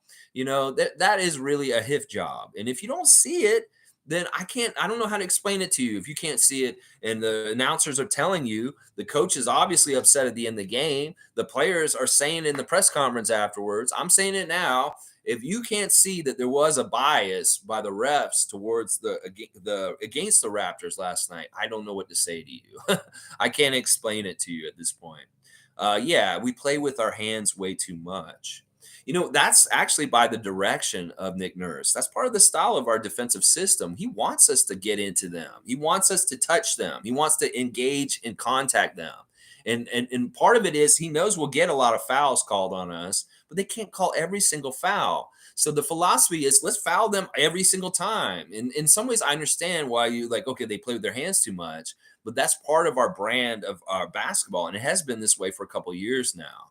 So that's part of it. Is Nick Nurse highly values initial contact and engaging contact with them, meeting them with contact as they bring the ball up the court. And in some ways, they didn't do that correctly because Sexton got past them without getting met with contact and right to the rim and laying it up. So there was a fail in that way too, that they didn't meet with contact, I would say also. I'm glad that you think that Yaka played very well. I like that positive part of your statement. And then Fred and Siakam are third options at best. You know, at the end of the game, I may say that you're right. Siakam is a third option at the end of the game, but Freddie should not be a third option. In fact, he should be the number one option in a lot of cases because his clutch factor is very high, and he won a lot of games for us last year in the clutch. So I do like Fred taking open shots at the end of the game, but not forcing shots over tall guys that are really crazy. But if he can get an open shot like the one he missed last night, that's good. He needs to take those. I told Fred VanVleet personally when I met him, Fred, we believe in you as Raptor fans that you are going to start making your shots again. He was in a slump when I talked to him. And this is like 5 years ago. This is before the championship when I met Fred. And I said, Fred, we love you and we believe in you, the real Raptor fans. And we know shooters got to shoot. You just got to keep shooting. You're going to make them because we believe in you and we trust you. And I still feel that way about Fred. I would love him shooting the game ball with the game on the line because more often than not, he will come through for us. Watch. So, yeah, I would say Siakam may be the third option at the end of the game, but Freddie's not that. He should be one of the first or second. But I can get behind the Siakam thing because he hasn't shown anything at the end of the games to win other than one Phoenix game he won like a couple years ago with a layup at the very end of the game. But usually he doesn't. Usually he doesn't show up and do clutch stuff. It's a weird thing. He's very good at carrying water and scoring all throughout the game. But at the end of the game, where is he? I wonder about that. And that bugs me about him in some ways, for sure. But he's a very valuable and good player no matter what, even if he doesn't have totally a clutch factor. Tom's saying, what? Being biased is what a real one does. Fred has won so many games in his career by being clutch. Yeah, see, Tom's balancing it out right there, and he's exactly right. That is a factor. Fred is very clutch. All right, top of top saying Precious clearly took accountability for his mistakes when I don't think he needed to. Fred didn't take accountability for his shot selection, his passing and turnovers, his point of attack, D, etc. See, I don't agree with this. You can't just point to Fred and say it's his fault. Then we lost last night. You can't do that like some other people do, like he shall not be named. I like Precious taking accountability. We'll just focus on that. We don't know what all Fred said last night. He was very, very short in his interview. He's only on there for like 2 minutes and he barely said anything. So he does take accountability. Now, as far as the shot selection, he took a shot that was open. He's supposed to take that shot. The problem was he didn't make it. I had no problem with his shot selection. It's not like he was trying to hoist up shots that were bad at the end. He had one open shot and really in clutch time, and that was it. They were limiting him from getting open shots so well that was the only open shot he got, and he airballed it. So I don't even understand what you're saying with the shot selection because he really didn't take any shots late other than that one. And then earlier on, I mean, he was okay. He was mixing it up a little bit with going inside and shooting outside. And he made 3 threes. He had 17 points. And it's not like he was absolutely horrible last night. He did contribute. So I just think you're a Fred hater, bro, at this point. I mean, I might have to lump you in with Panzer. I mean, seriously. But yeah, he wasn't egregiously bad compared to everybody else. Let's see. G saying it's clear, Top. You just think Fred is always to blame. Are Darius and Mitchell good defenders? No, they have the proper players in place to stop guards getting by them. Singling out one player is bias. Yeah, yeah. And I'll stand by what G's saying and second it. Isaac saying, I look forward to 20 years from now watching the Netflix documentary on the careers of these refs. It will be called Weasels of the North. Isaac, oh my gosh. But for real, go watch the Bill Russell documentary, Defense Equals Championships. Yeah, I hope that that's still true in the NBA. With the trending of very valuing offense, is this going to be true? I mean, we'll see in the playoffs. We'll see if defense still wins championships. We'll have to see, Isaac. That's funny stuff. I like that. Weasels of the North. You making me think of Bobby Heenan. All right, let's see. MSJ saying, I'm just glad we have a center now. And I'm sure the front office will see what needs to be done. Some odd lineups, odd leadership, poor shooting, perhaps simplification of everything is needed. Yeah, I totally agree with this. We just need roles. And in some ways, go back to the basics, Nick. Just have a center, have a point guard, have a shooting guard, a small forward, and a power forward, and build some stuff around that. Let's scrap the whole versatility of positionless basketball, and let's play some position basketball for a little while and see if that switch up might help us because we've got a center now and play point guard and center stuff more often. Because I think that's true. We have had odd lineups, and I don't feel like the lineup synergy has been exactly executed right. There's some games that Nick really hits the ball out of the park. And it's like, wow, this is really flowing good combinations of people. We're seeing great sharing. There's so much good outcomes. And then sometimes it seems like, okay, this combination is not working. There were a couple of points like the fourth quarter where we had a hard time. Another point, we had a hard time when we had too much of the bench out there. It was when Malachi was out there in this first half. That was a really bad period in the game where we didn't get anywhere. They were actually catching up on us. And one of these moments where having the bench out there we got in trouble. Yeah, Malachi has not been impressing me recently. I don't think he should get any minutes right now. If you're not going to play Jeff Doubt, you shouldn't be playing Malachi Flynn, is what I'm saying. Simplification may really help the Raptors in a lot of ways, MSJ. I completely agree with this. I think we've made it way too complicated, and that in some ways we just got to get back to the basics. Dr. Wong saying, Lakers have been complaining about calls all year. It does seem like bad things tend to happen to bad teams. We really need to win these next 4 games. March and April, 11 of 19 games are teams over 500. Yeah, that's the thing. We got to make some ground up on these games with these teams that are bad in February because they will get hard. And then, it's almost like a video game. The final boss will be the Celtics for 2 games in a row right at the end of the year. We have Milwaukee here in Toronto, and then we go to Boston and play 2 games to close out the season in Boston on their home court. It's just like a video game. And in some ways, I want our team to ramp up and playing excellent in new levels each month. Get to a new level by the end of February. And then in March, build, build, build. And then boom, in April, that really tough schedule to close out, have us getting up to a higher level where we can absolutely go in there and smash the Celtics in the last 2 games of the season. In fact, that's going to be a very good test to see how we did in getting better by the end of the year, playing the Celtics the last 2 games of the season in their home arena.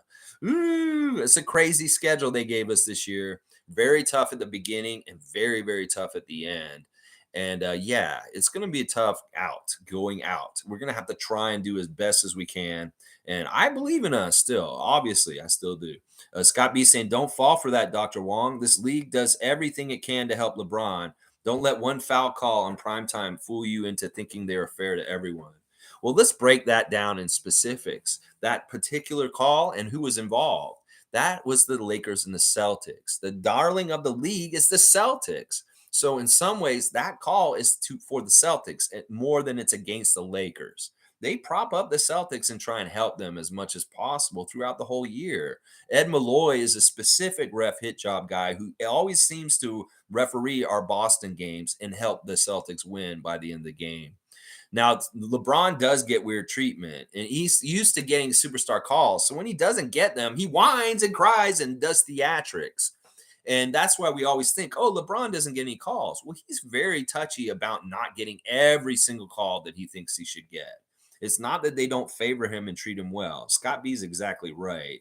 LeBron does get favor and he does get treated well, but his team has been so bad that they even get helped and they don't overcome it. So that's the difference. We're very good and we have to try and overcome it, but it hurts us. Meanwhile, they get help, but it doesn't help them and they're still shitty, the Lakers. So it's a little bit different. And Scott B's right. It's a little bit different. And what he's saying is he's right. And that whole factor with what happened so publicly is because it was the Celtics, is basically. Top saying, Lex, I wasn't comparing Tatum to Fred either. Earlier, I was comparing Tatum to Pascal in the fourth. Oh, okay. I thought it was about the taking responsibility comment that you were saying Tatum with Fred. Okay, I'm glad you cleared it up. Well, this makes more sense. This comparison, this totally makes more sense as far as like fourth quarter and Tatum taking over and helping us win. Although sometimes it feels like it's Jalen more that does that for their team. They can both do it actually pretty well. And in fact, that's some ways a luxury for the Celtics that they do have 2 clutch players that can take them home and do really good things to help them. I wish we had one of those guys. I wish Siakam was more like that. I appreciate you clearing it up. And that makes way more sense than what I thought you were saying. Let's see. Yeah. And I agree with this. I think that Tatum is way better in the fourth quarter than Pascal. Yeah. Do you now view him as a second or third player on a chip team? Siakam? Yeah, I think he can still be a second banana just like he was with Kawhi. Yeah, I don't even think he would be the third. He'd definitely be the second, but he may not be the first. You're right. He may not be the first on a chip team. He may be the second banana like he was in 2019. And Scottie may be that number one, or it could even be Precious. I'm not lying. Precious could end up being our number one guy. Just because he is unstoppable. You can't stop him. Tom's saying, Top, just poking the bear now. It's all good. I'm okay with what Top's saying because he's being fair. And like, honestly, we need a full perspective. We can't just all be completely like me and just blindly optimistic. We do need a balance. And Top's being fair in a balanced way that is not denigrating or like somebody who may come in and just be a troll. He's being fair. And I think this is very valuable to have his presence in here, having these point of views, because in some ways it brings the full picture and we can really look at these issues. Like I said, the Thursday think tank this week will be like this. And we want this kind of discussion because it's very good for us to kind of see the whole picture of both the pessimistic side and the optimistic side about what could happen with the Raptors this season. Let's see. Yeah, respectfully, though. All right, Forgetful saying, I would have liked to see Koloko get a few minutes against the Jazz Giants. Sure, he doesn't have the bulk, but I think it would do him good to learn to deal with very big guys. Yeah, it just makes sense. In fact, when we played the Jazz the last time, he did play against them, and he had good minutes out on the court in Utah when we played them. And that's why I was like shocked that we did not see him come in. In some ways, I forget about having a backup point guard, Malachi. Give those minutes to Koloko or somebody else. Because, like, in some ways, I don't really like what Malachi's doing out there at this point. He's not making any of his shots. Like, I don't remember the last time he hit a shot in a couple of weeks now, it seems like. I mean, he did hit that 1-3 a couple games ago, I think. Let's see. Savage is here. Always good to see Savage. A controversial person sometimes. Let's see. Jazz were sellers twice this season. 4 of their top 7 guys out, and Raps still give up a season-high points in the paint on the debut day of their new rim protector. What the fuck? Nothing is working. In some ways, you could say that there's some truth, a lot of truth to what Savage is saying. But also, he just showed up, no practice. You know what? I want to get another chance. In some ways, it's timing. It is really, we did drop the ball on a game we should have just fucking won. Yeah, there's a lot to this. I mean, look, you guys can paint it as embarrassing as you want. We've been talking about, oh, you lost to Memphis without this person. You lost to Milwaukee without this person. We've been doing this all season. Let's get over this. It's like we play a team, people show up, we play. Colin Sexton's a good player. Lauri Markkanen's a good player. Walker Kessler's a good player. Rudy Gay's a good player. There's a lot of good players that were on the Jazz side. And even though they were sellers twice this season, they did weird shit with their team where they got really good people back. And they're actually way better than they thought they probably were going to be this season because they actually have a really good nucleus that works really well. It's really crazy. A lot of it has to do with Markkanen. Markkanen has really elevated his game as a leader, and he's leading this team to wins when they probably didn't necessarily want to totally win this season. I don't know. The Jazz are such a weird case this year. It's so hard to pinpoint them. I thought they were going to be a tank for sure, like the Spurs, but they're not. They're really not a tank. They're kind of like us. They're right around the same place, and they're kind of like mid. They're very mid, but I don't think they're very good, too. I think that they won't go far in the playoffs if they do anything. But I think we could go far in the playoffs still, even if we do get in there and sneak in on our side.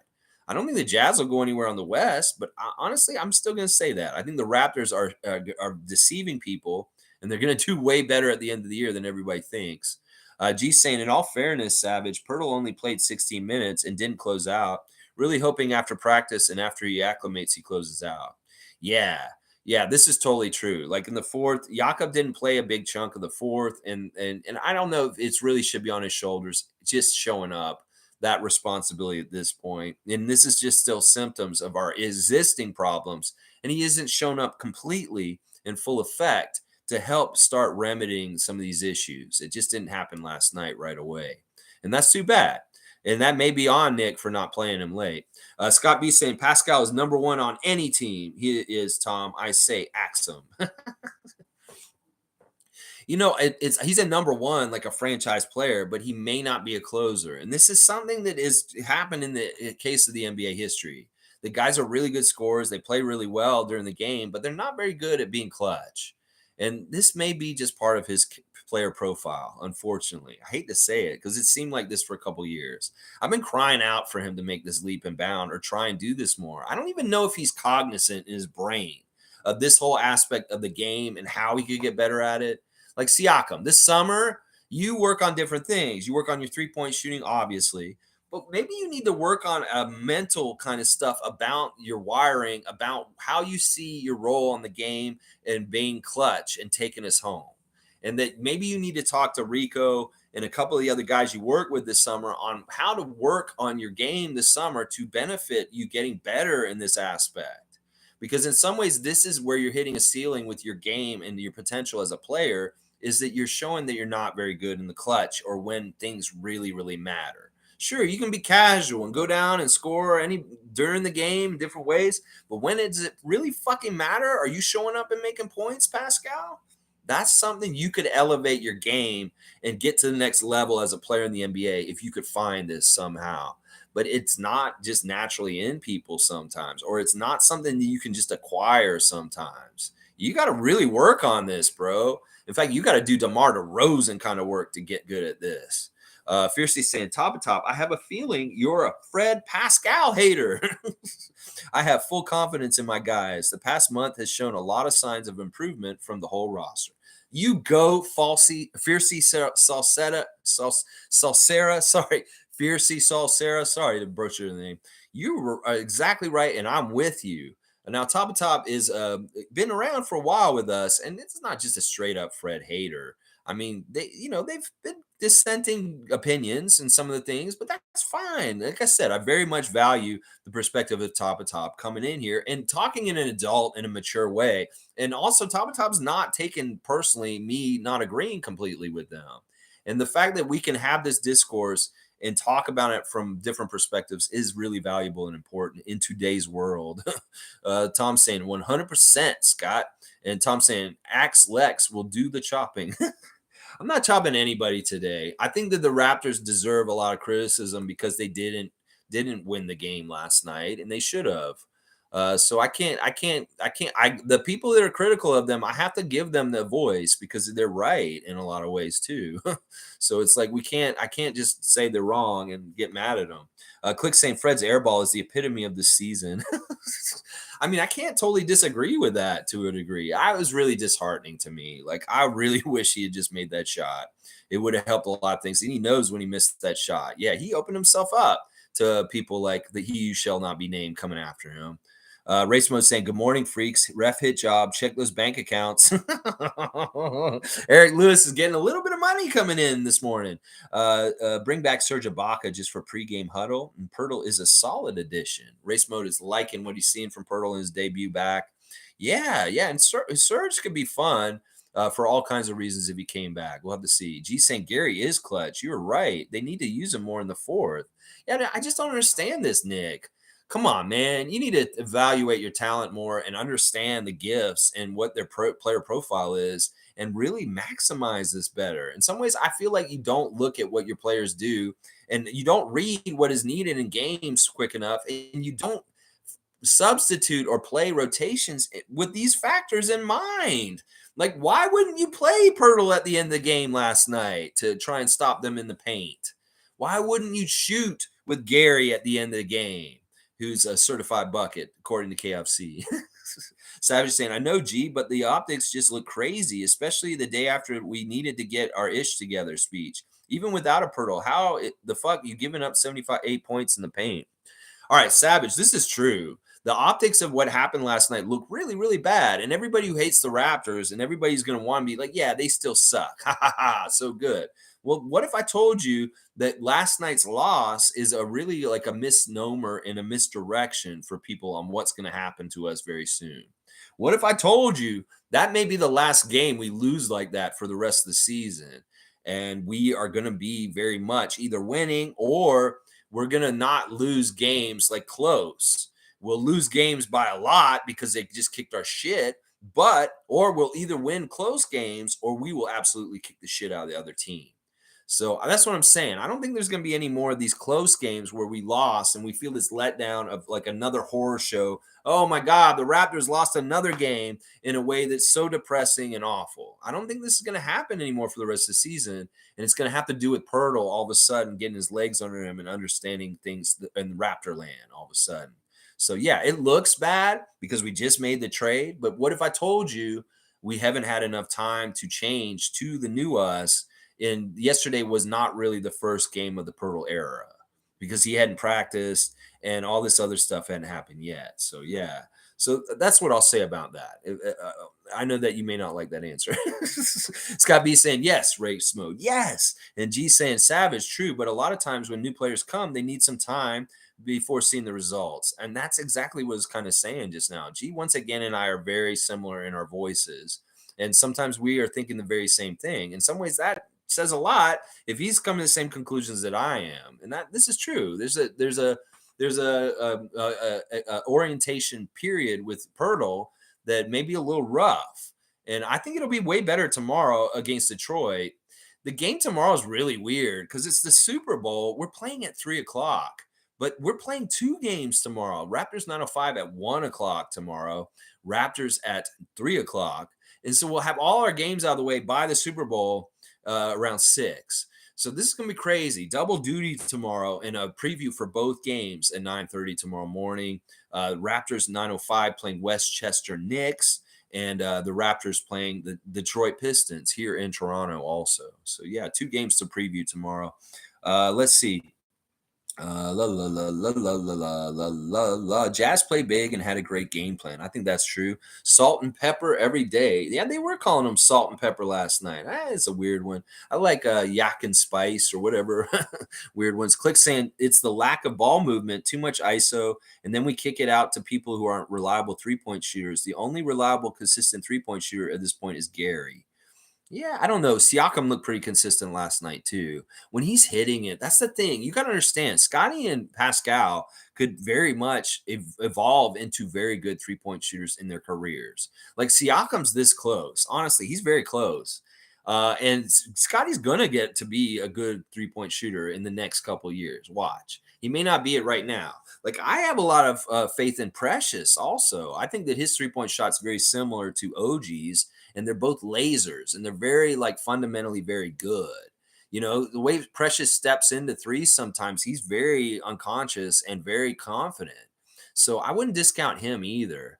You know, when Masai said we're going to get shooting one way or another, whether we acquire new shooters to come in and help us or we make our players that are on this team better as shooters, he means that.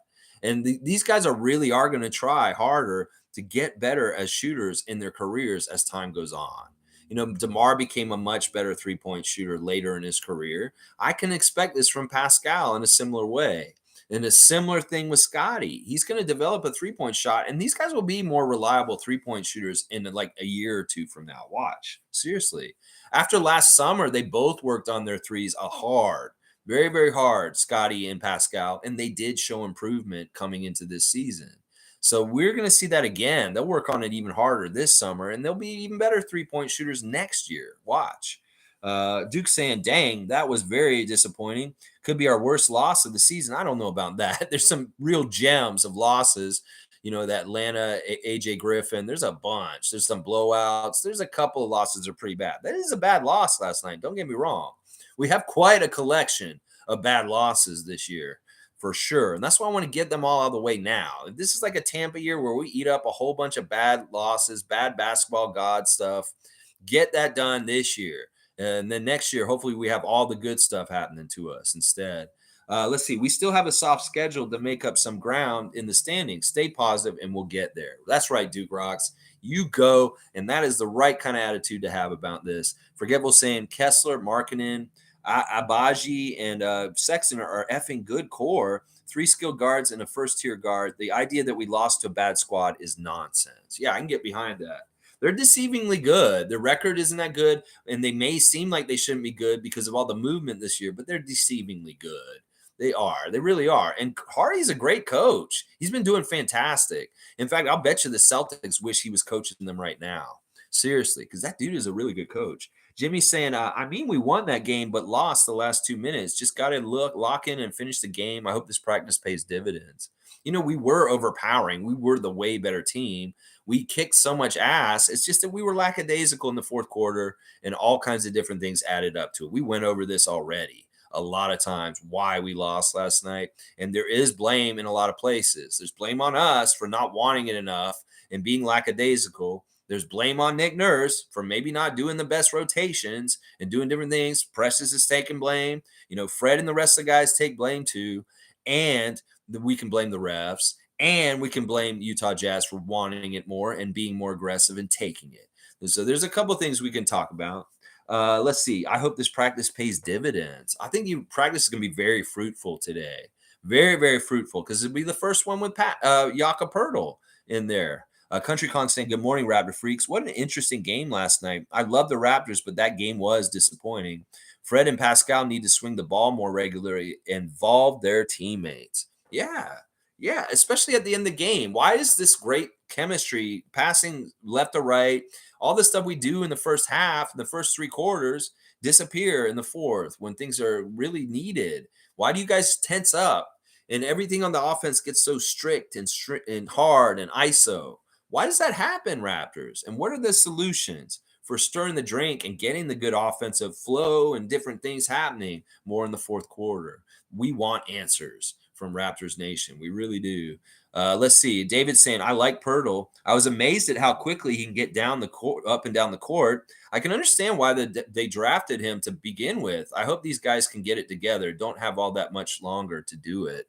Yeah, David, I love your comment and thank you for being positive. Yeah, Pirtle is an amazing player. There's a lot of really good things about him, and he's really smart. That's going to be the thing that we're going to love more and more about him as we see him more and more. And I do like the fact that it is signaling that he's going to be on our team next season also. There's no guarantees, but it sounds like both sides want that between Jakob and the front office. They're saying that they probably do want to retain him. But if this doesn't go well and he doesn't like work out in some weird way for some reason, well, we don't have to re-sign him this summer. So in some ways, this is a very smart move to get Pirtle. It's a tryout to make sure that he does fit with our core and he will put us over the top. So let's see. Country Kong saying, I mentioned before, unpopular idea, our leaders have selfish tendencies and use their authority on offense to ice out their teammates. What are your thoughts on Masai himself echoing that sentiment? This is a valid comment, and I'm not upset about this. Listen, Siakam, the way he plays, in some ways, is inherently selfish. And in some ways, Fred was asked about this after the game, about the shot selection at the end of the game. And he said basically, Scottie, or he said Pascal can do whatever he wants. He has the rights to do anything he wants on the court because Nick has given him that license. Well, maybe this is something that needs to be revoked to a degree or maybe re-earned in a certain way. Like, I like the efficiency shown recently with the shot percentage and making more shots and, doing great with 30-point games. But in some ways, you're right. Maybe at the end of the game, he doesn't need to be like so selfish in ISO in some ways. I don't know. If Nick needs to figure this out because he's not getting good end of game outcomes. And he could be getting way better out of end of game outcomes. And he has to figure out what is not working and functioning to have these outcomes happen like this. So, I think it's fair to say that we do have selfish tendencies, but I don't think that they're selfish people on purpose. I think that it's just that the game that Pascal plays is selfish in a way because of the way he does the ISO and way he attacks. If he can become a little bit more like Scottie, that would be a good thing. If he could try and like emulate Scottie in certain ways, I think that would be good. All right, let's see. MSJ saying, Country Kong. Nameless is saying, of course they didn't want us to win in 2019. We had to hit the greatest shot of all time to do it. There were a lot of things we had to do to make that happen. That's why I am so proud of the accomplishment of the Toronto Raptors then. Mark's saying, if the talking point is losing to the refs, then the team did a good job last night. These were the same talking points when the players were performing years back. This season has been player blaming. Yeah, I want to break this down and make sure I understand exactly what you're saying, Mark. One of my talking points is partly the refs. I'm not saying that they're absolutely the full reason why we lost last night, but I'll tell you this: they opened the door to allow us to lose.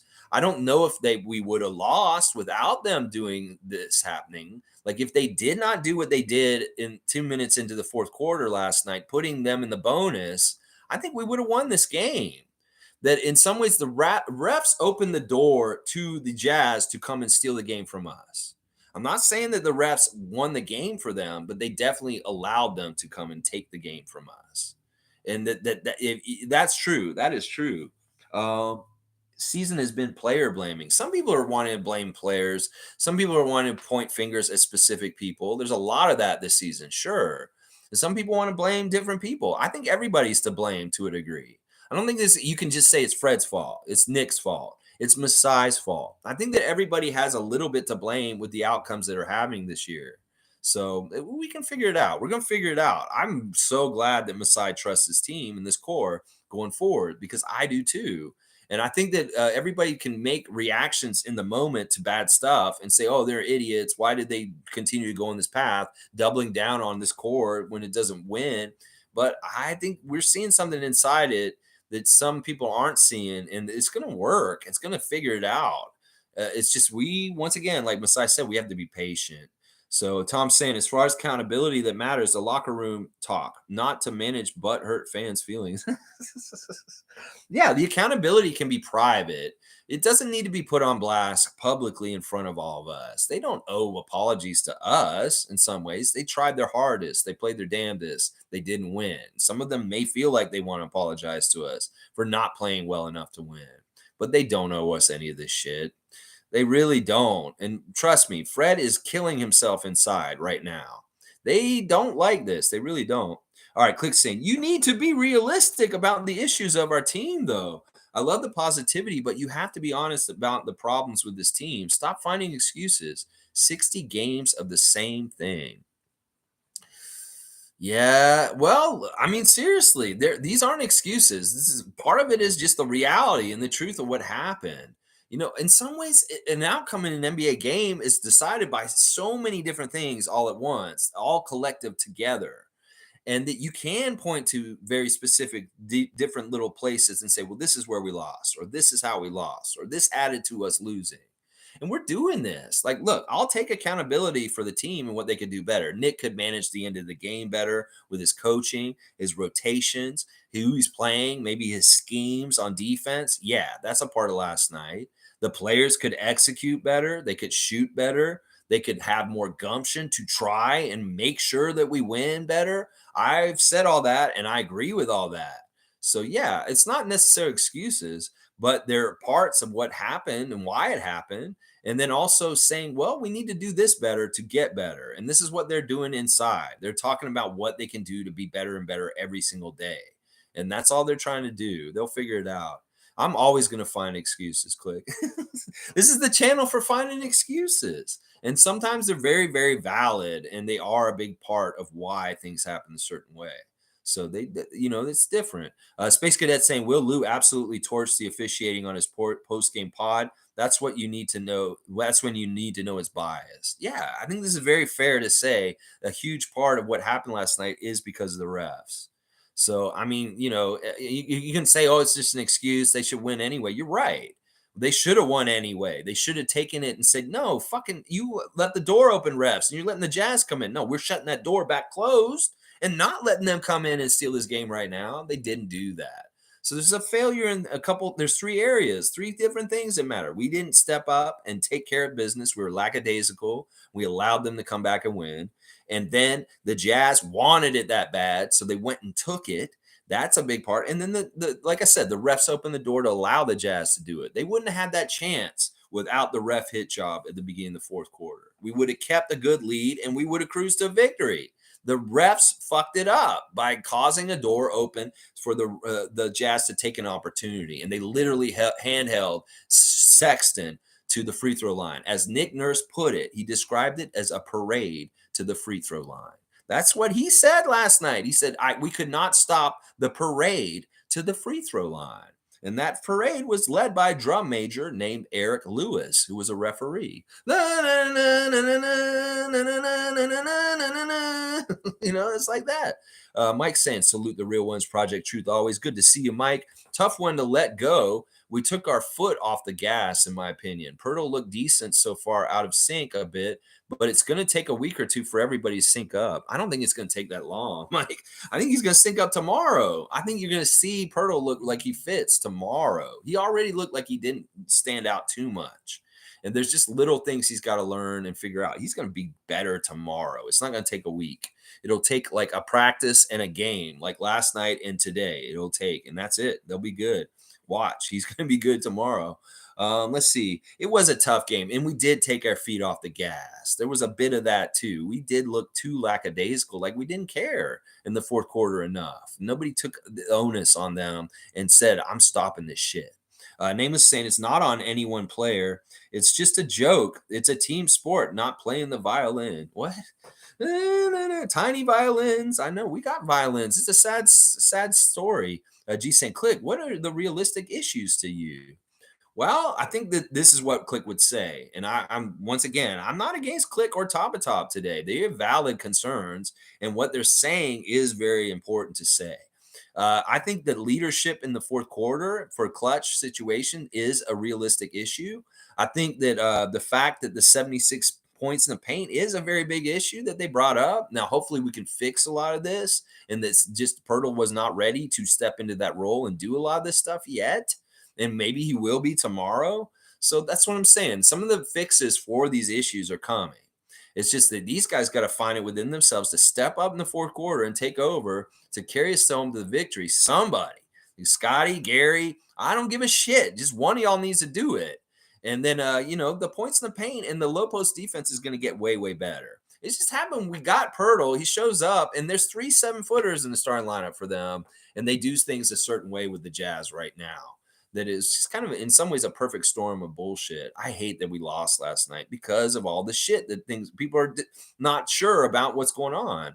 So yeah, Click saying reliable 3-point shooting, bench depth, defensive scheme, offensive scheme. By the way, a lot of the bench guys we have besides Chris and Precious would not get minutes on other teams. I don't know. Maybe Thad. I think Thad would. I don't know. All right, so I'll break this down. Yeah, reliable 3-point shooting is definitely something on our grocery list. Bench depth is going to be better now that Jakob's here. We've got a solid 9 players. Trust me, we do have a bench now because Jakob is here. We have too many guys. We don't have enough starting positions. So that means we're going to have a good bench. Trust me. Jakob being off the bench himself, that's a really good guy just to have off the bench, even if he doesn't start. Whoever's not starting, we're going to have a good bench. If it's Precious, if it's Gary, if it's Pirtle, we're going to have a good bench now because we got Pirtle. We upgraded. So that's kind of fixed a little bit. Defensive scheme is good for the most part. It's just we're not executing it soundly completely the whole entire game. There's a lot of really good defense being played by the Raptors these days. It's not for the whole 48. There may be a little lapse of time where we're not very good. And yeah, this last night was weird. It was a really weird game. Like the fourth quarter was so fucked up. There were way, way better things happening throughout the whole entire game than the fourth quarter. And we really were the dominant team and the best team on the court last night. It's just we fucked up and lost the game. The offensive schemes will get better too. I'm really happy with some of the stuff I'm seeing on the offense more recently with the sharing the ball, the assist numbers going up, and getting easier shots. We're doing way better offensively than we did last fall. So this is already starting to change and get way better. So I'm happy about that also. So both the defensive and offensive schemes will be getting better going out, partly because of Pirtle being here all of a sudden, and both the bench depth too. By the way, a lot of the bench guys we have would not get to play. I don't disagree with that. Although, listen, the Spurs really wanted Delano Banton. They were very high on him in the talks with Jakob Pirtle, and this may be really good that we didn't trade Delano Banton, but the Spurs valued him very highly. So that's interesting to me. I think our bench will be better. Seriously, just because Pirtle does a displacement with moving guys around and stuff like that. So, all right, let me get through all these and get through this. Nameless is saying, I disagree. I think Pascal is more than capable of being a number 1 option on a championship team. I think he's still on an upward trajectory. Well, I hope you're right. And I don't disagree with you. I think you're right. He could still do this. It's just he really has to improve his clutch. If he can improve his clutch, then I'll start giving him that kind of thing. But I don't see him working on it, and I don't see him getting any better outcomes. And that's why it's like I've been asking him to do this for a couple of years. I wanted him to be more clutch, basically since he's been our number 1 guy, and he just hasn't been fulfilling these shoes. And that's why I'm not sure if he will ever come around and do this. I wish you're right, and I hope that you're right, and it could still happen. But there's no signs of it happening yet. That's part of the problem. G saying all valid, but he and we address all the constructively. To be honest, some of those things take time to fix from the front office and coaching. The team did a quiet mini rebuild after the chip. Yeah. We're going to take some time to figure this out. Patience. Messiah Ujiri is saying it. Space Cadet saying Raptors announced they have signed Joe Weiskamp to a multi-year deal. What? Is that true? Is that serious? Let me just go look at Twitter real quick. It could be that our 3-point shooting has been so bad that they did decide they want Weiskamp back. If you're not being truthful, I'm going to take your credibility and throw it out the window, just so you know. Okay, they did. This is great information. So the Raptors have signed Joe Weiskamp to a multi-year contract. So I guess this is going to be similar kind of to the contract they may have signed Armani Brooks to. in recent years. This is fantastic. Great news, Space Cadet. So there we go. All right, we're helping the 3-point shooting now by bringing Joey Weiskamp back. And this is not a 10-day. This means he's going to be with us for the rest of the year. And this is the roster spot being filled that Justin had. So now no Ibaka, no Danny Green, no Terrence Ross. But Joe Wieskamp is back, and that will hopefully help our 3-point shooting. Fantastic news. Thank you for breaking it here, Space Cadet. I appreciate seeing that. G saying Kawhi, Serge, Gasol, Norm, and Kyle were replaced by Scottie, Precious, Gary, and Koloko, all under 23. Development is not linear. And these guys are very young. Those guys that you named from before are all vets and were at a certain place in their career when they were here on the Toronto Raptors. That is a lot of it is age and getting better and better and better. Jimmy Pope's saying, nice to see Joe coming back. I think this is an interesting move that I guess they really did like him being around. So, yeah, I like this. Hopefully we'll see him get used and not just sit on the bench the whole time. Savage saying, hit 3 threes, and we got a multi-year deal for you? Sheesh. Congrats to Joe. Easiest bag he ever made. This guy's actually a really unconscious good 3-point shooter. The game that I saw him play for 905, he was astoundingly good shooter. So I like this move, and this is in the direction of getting better 3-point shooting. So there you go. Masai said he wanted a better shooter. Well, he went ahead and invested in Joe Wieskamp. Click saying, Precious Achiuwa, number one option. Oh, now you lost me. No, why not? Seriously. Like, I know that sounds crazy, but you could set up Precious like on the top. And, you see him on the baseline. Sometimes he'll get the ball in the corner and he just drives around them and attacks the rim. That's what I'm saying. This dude, you can give him the ball and he will attack the rim. And in some ways, he's a very high percentage shot, because he makes these crazy circus shots around people and it goes in, or he just dunks it on them, or he's even been good at pulling up and taking a short jumper. If they give him a little too much space, he'll stop and he'll shoot a short like 5-footer or 10-footer instead. So no, he's money and he's making them. Yeah, I know that sounds crazy right now, but you don't know what his career arc is. And in like a couple of years, he may be a way more important offensive player on our team than you think. I'm so here for Precious because it's limitless what he can do. Seriously. I think he could be like Giannis to a degree. Seriously, Giannis attacks the rim and he goes crazy and gets around people. It's so long. There are a lot of comparisons to Antetokounmpo with Precious Achiuwa.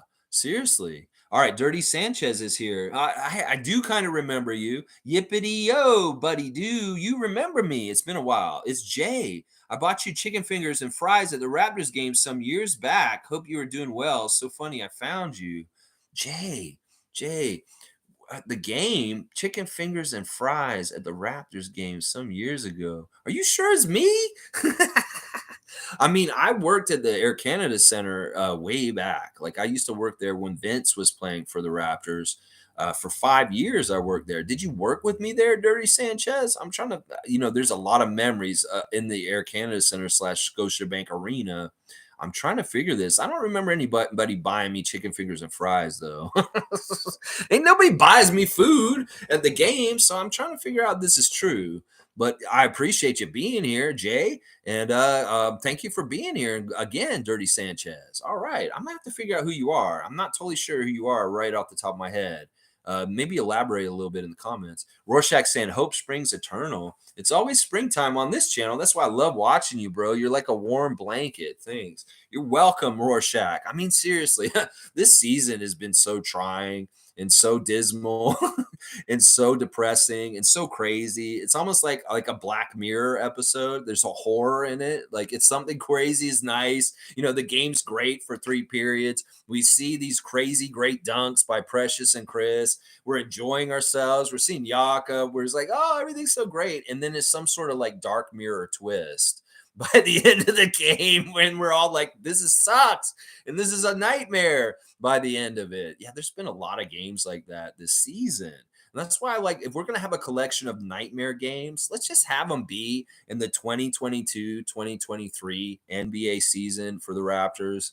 Let's just limit them all to this period of time and maybe not have them next year at all. That would be great. But yeah, this is one place you will find every single time. If you see me in a bad mood and very pessimistic and upset, that means things are in really bad shape.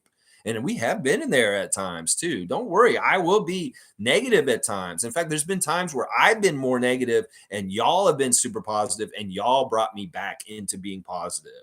It's a very much you guys help me also as much as I help y'all. Because last year there were times where I got really depressed at times, and like G would be the one who would like talk me out of it. So it is very much a collective of helping each other stay positive between me and you guys, because I can get to be the other side and be the more pessimistic side sometimes too. But I appreciate that, Rorschach, and I really do try and provide that for Raptors Nation. Mark B saying, on a side note, with the fanatic fans bashing Masai, they need to chill or talk to Nets fans on their performing GM and see what is worse with losing 3 Hall of Famers, no rings. I know. Listen, this is the thing. I know a lot of Toronto fan nation or Toronto nation is very perfectionist. Certain ways to survive in this city is so expensive. You have to be cutthroat and crazy in your own life with your job just to pay rent in Toronto. So in some ways, Toronto fans are like this. They want perfect. And if everything's not exactly perfect, well, they will pick it apart. You know, in some ways, Nick Nurse and Masai Ujiri have flaws, but they don't have as many flaws as they have benefits or strengths. These guys are fantastic at their jobs. In some ways, some people want to get rid of them just for the one little flaws that really piss them off and irritate them. And that bugs me because when the guys are in their positions and do better at that job than most of the average across the field in the league, yeah, we need to value them. Nick Nurse is a very good coach. Masai Ujiri is a very good leader for this team.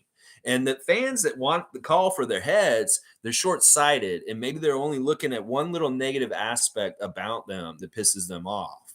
And that's why they're calling for them. So I'm with you. I mean, the perspective, Mark, that you're putting there is between Sean Marks and Masai Ujiri and Bobby Webster.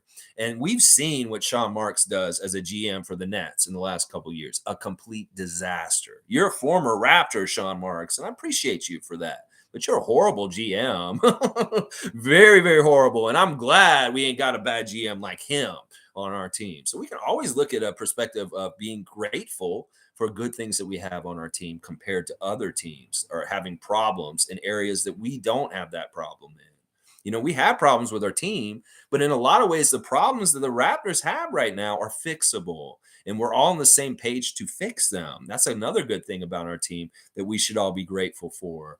You know, the Lakers and a lot of their problems that they've tried to fix in the last couple of years, nobody's on the same page there, whether it's the GM, the coach, the LeBron, Russell, whoever involved. At least we're all on the same team on the Raptors, and we're all working towards the same thing and not against each other. And that's a big part of it. Fiercely saying at halftime, tuned in San Antonio versus Detroit game and saw Khem on the bench was a bit disheartening. I can't lie. You know, I had 2 moments yesterday where I got very emotional. There were 2 moments. One of them was when I was on Twitter yesterday. I saw the message that Wendy Sparks made for Raptors Nation saying goodbye because her son got traded to the Spurs. It was very heartfelt and emotional, and it honestly brought a tear to my eye. Because you know what she said? She said that she's so proud and happy that Khem got to play for his dream. He wanted to play for the Raptors as a kid. It was his dream to play for the Raptors, and that he got to fulfill it. She said it honestly, that won't go away, and that he'll always be Raptors family. And that just hit my heart so hard as a Raptor freak to hear her say that her son dreamed of playing for the Toronto Raptors. And the way we've been treated this whole time, that's progress. And that shows that we've grown and aged as a team, that we have people that have grown old enough to want to come play and have their dream fulfilled to play for the Raptors. That made me sad. And then, and she said, you know, we're always going to be Toronto Raptors family, and we'll be back in Canada. We're Canadian, and we love the Raptors. And she's exactly right.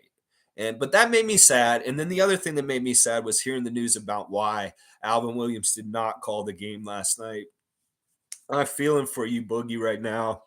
I can't imagine. I hate hearing that you're dealing with the loss of your mother right now.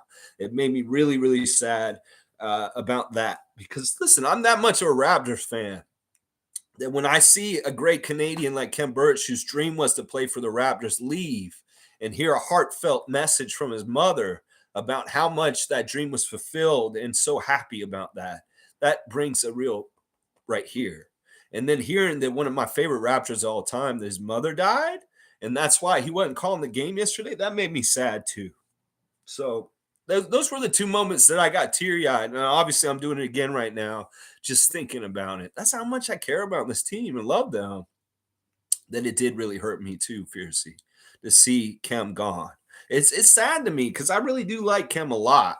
And I just wish him the best. And I hope they play him. Seriously. That's the one thing that who was it that said that yesterday? I think it was Pascal. Pascal said that he hopes that Khem gets to play for the Spurs because he knows he wasn't playing here, and he wishes he had been playing. So hopefully you'll get to start playing for the Spurs now. So, but yeah, man, I'm sorry that I broke down just now, but this seriously did tug my heartstrings. And go watch Wendy's message. You'll see what I mean about that. Mike saying it's true. If true, that's a solid grab. I've been talking on Joe, been showing he's high IQ and understands our need and react offensive system. And his role on the court seemed realistic to get him back after the TDL. After TDL, I don't know what the trade deadline. Okay, just write the fucking words, Mike. All right. The thing I really liked about Joe the most is that he's a bucket no matter what. The game could be really crazy and haphazard. And if he shoots the ball, it doesn't matter if there's guys in front of him or people near him, he will make it. Like he is like Gary, he's a certified bucket. So I really, really like his three-point shooting. And I really do hope we can find a way to use him on the Raptors roster, really use him and not just stash him for like using for in case emergency or never using him. I don't like that. Name is saying the reason why they score 100 points in the paint is because we can't touch them. We're all in foul trouble and we're not even allowed to try and stop them as per refs. This is totally true. And this is a big factor in it. Is like they limit us from being engaged with them by putting 5 fouls on Pascal, by setting the tone of like, this is the contact we're going to allow with you guys on defense with them. This is totally on the down low, a way the refs manipulate the game by calling the whistle tight on one end and not on the other end. That Scottie's getting hit in the face and they don't call shit. Meanwhile, we can't do Shaq shit because they've limited us. Nameless is exactly right. This is a Russian hit job. Oh my gosh, it's so true. Nameless saying little touch fouls early on in the game, and it's an uphill battle from there while the other team is allowed to play football. It's not a joke. It's quite accurate. Two different sports. Yep, exactly. Cowboys here. Good morning, Lex. Oh, it jumped. Hang on. Guys, don't fill up anymore. I want to go ahead and just finish up the stream soon. So please don't comment anymore for right now. I want to just get through everything with this and make sure I say good morning, Lex and Raptor Freaks. It's just one game. I'm glad we kept all our core players. I think we'll be fine. Hope Birch is all the best. Let's go, Raptors. Let's go. You go, Bradley. Call Tada if you need help around the house. They'll paint your house. They'll move stuff. They'll do anything to help you out around the house. Ta-da, it's in the phone book. Nameless saying, I feel the exact opposite. I blame everybody else for not conforming and placating to Pascal. I think he's trying to be funny. Forgetful saying, Weiskamp, not the guard I want, but good move all the same. Hopefully end times for the opposition. Sniper, yes. I hope he plays very well. I'm sure he'll do pretty good. Weiskamp is a Danny Green type of guy, defends and shoots threes and makes cuts. He's a taller guy also. Yeah, I like that. Nameless saying, here's what I know for sure. There's not even three players with better numbers than Pascal in the league. That doesn't sound like somebody with a problem to me. Not in my world, not here in Earth. Well, like in 2K23 NBA, there's players that have bags. They have characteristics. They have a build to them. And in some ways, that factor in Pascal's build is not good for clutch. That's the only thing I'll say about him. Forgetful saying goodbye, Malachi. Nameless is saying, my back will always be firmly attached to Pascal's. You people will have to shoot me. Morto. All right. He's saying he's always going to have Pascal's back. So you'll have to shoot him. Seymour saying, waking up late off the cognac. Yak looked good last night. Don't know how we lost that lead. Got to hold those big starts. Yeah, it's so fucked up and screwed up how we lost that game last night, Seymour. And I understand why we were drinking that cognac last night. Jimmy saying, I just want to enjoy these 25 games, hopefully get some playoff action. That's right. I think they will be very entertaining. The first 3 quarters of the game last night were super fun. Wasn't it so exciting and fun to watch Jakob come out there and play with them, and all the different things that were happening in the game was a very entertaining game for Raptor fans until the end. Honestly, it's going to be more like that going forward. The anticipation and the excitement of watching Raptor games will be more fun because of the possibilities. And I think we should be ready for that. There was disappointment at the end of the game again. Sucks. Seymour saying, if we got this, I'm not worried. We the North. There you go. You go, Sheriff Seymour Pape. With the positivity is in the fact there. We got this. He's not worried. I'm with him.